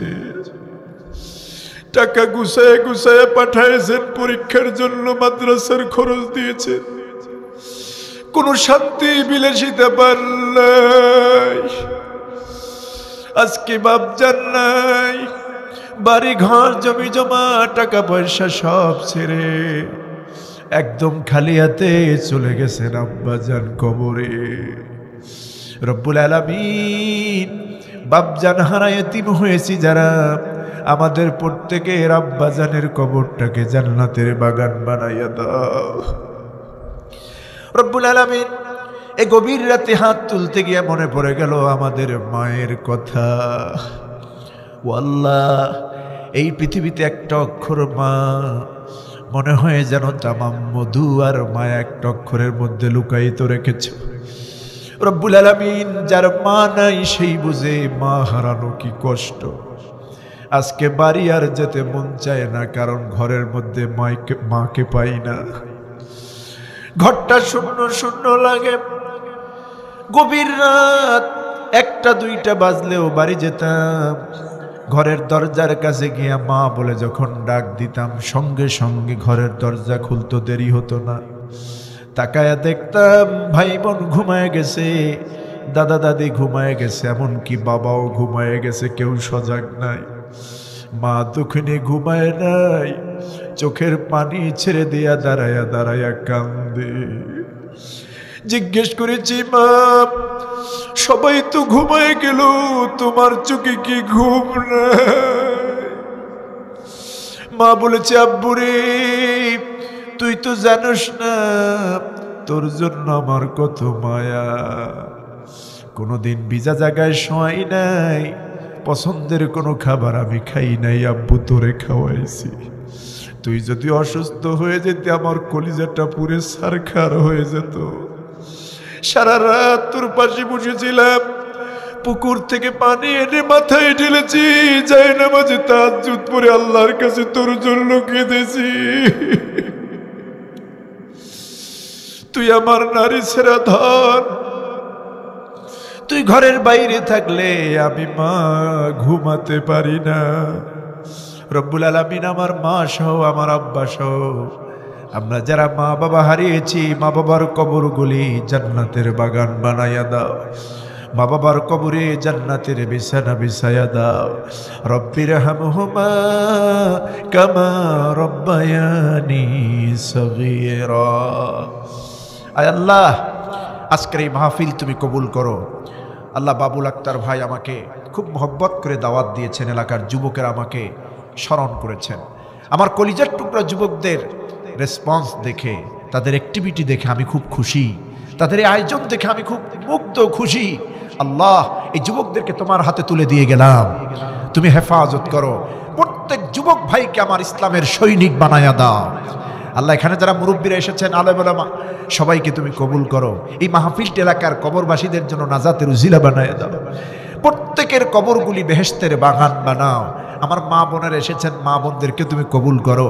পর্দা করে চলার তৌফিক দাও, স্বামী সন্তানের হক আদায় করতে পারে তৌফিক দাও। আয় আল্লাহ, প্রত্যেক মা বোন তার সংসারকে ইসলামের দুর্গ বানাতে পারে, আল্লাহ কবুল করে নাও। আল্লাহ, অভাব দূর করো। যাদের ঘরে অসুস্থ রোগী আছেন, সুস্থতার নেয়ামত দান করো। আয় আল্লাহ, অনেক জায়গাতেই রোগ এখন ছড়িয়ে পড়ছে। আল্লাহ, ডেঙ্গু জ্বর, একটা মশায় কামড় দিলে মানুষ মরে যায়। আল্লাহ, মশার তো ক্ষমতা নাই, ক্ষমতা তো সব তোমার। মশার মধ্যে যেই বিষক্রিয়া দিয়েছ, এর কারণে মানুষটা অসুস্থ হয় আর তোমার হুকুমই মরে যায়। আল্লাহ, এই মহামারী থেকে তোমার কাছে পানাহ চাই। আল্লাহুম্মা ইহফাযনা মিন কুল্লি বালাইদ দুনিয়া ওয়া আযাবিল আখিরাহ। আল্লাহুম্মা আতিনা হায়াতান তাইয়্যিবা ওয়া আতিনা হায়াতান সিহহা ইয়া রাব্বাল আলামিন।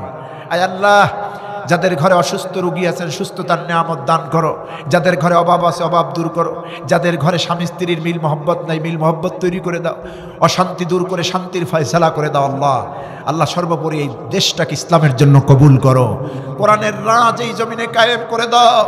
আল্লাহ, এই জমিনে শহীদের রক্ত ঝরেছে। আল্লাহ, সুযোগ এসেছে ইসলাম কায়েম করার। ইসলামের পতাকাটা উড্ডীন করে দাও, কোরআনের রাজ এই বাংলাদেশে কায়েম করে দাও। আল্লাহ রব্বুল আলামিন, আল্লাহ আমাদের প্রত্যেকের ঘরে বিবি বাল বাচ্চা যা দিয়েছ, নেক হায়াতে তাইয়্যিবা সেহাতে কুল্লিয়া দান করো। আমার কলিজার টুকরা ফাতেমাকে নেক হায়াত দান করো। আমরা আমাদের স্ত্রী সন্তান পিতামাতা ভাই বোন আপনজন সবাইকে নিয়ে তোমার কুদরতি হাতে সুপর্দ হয়ে গেলাম।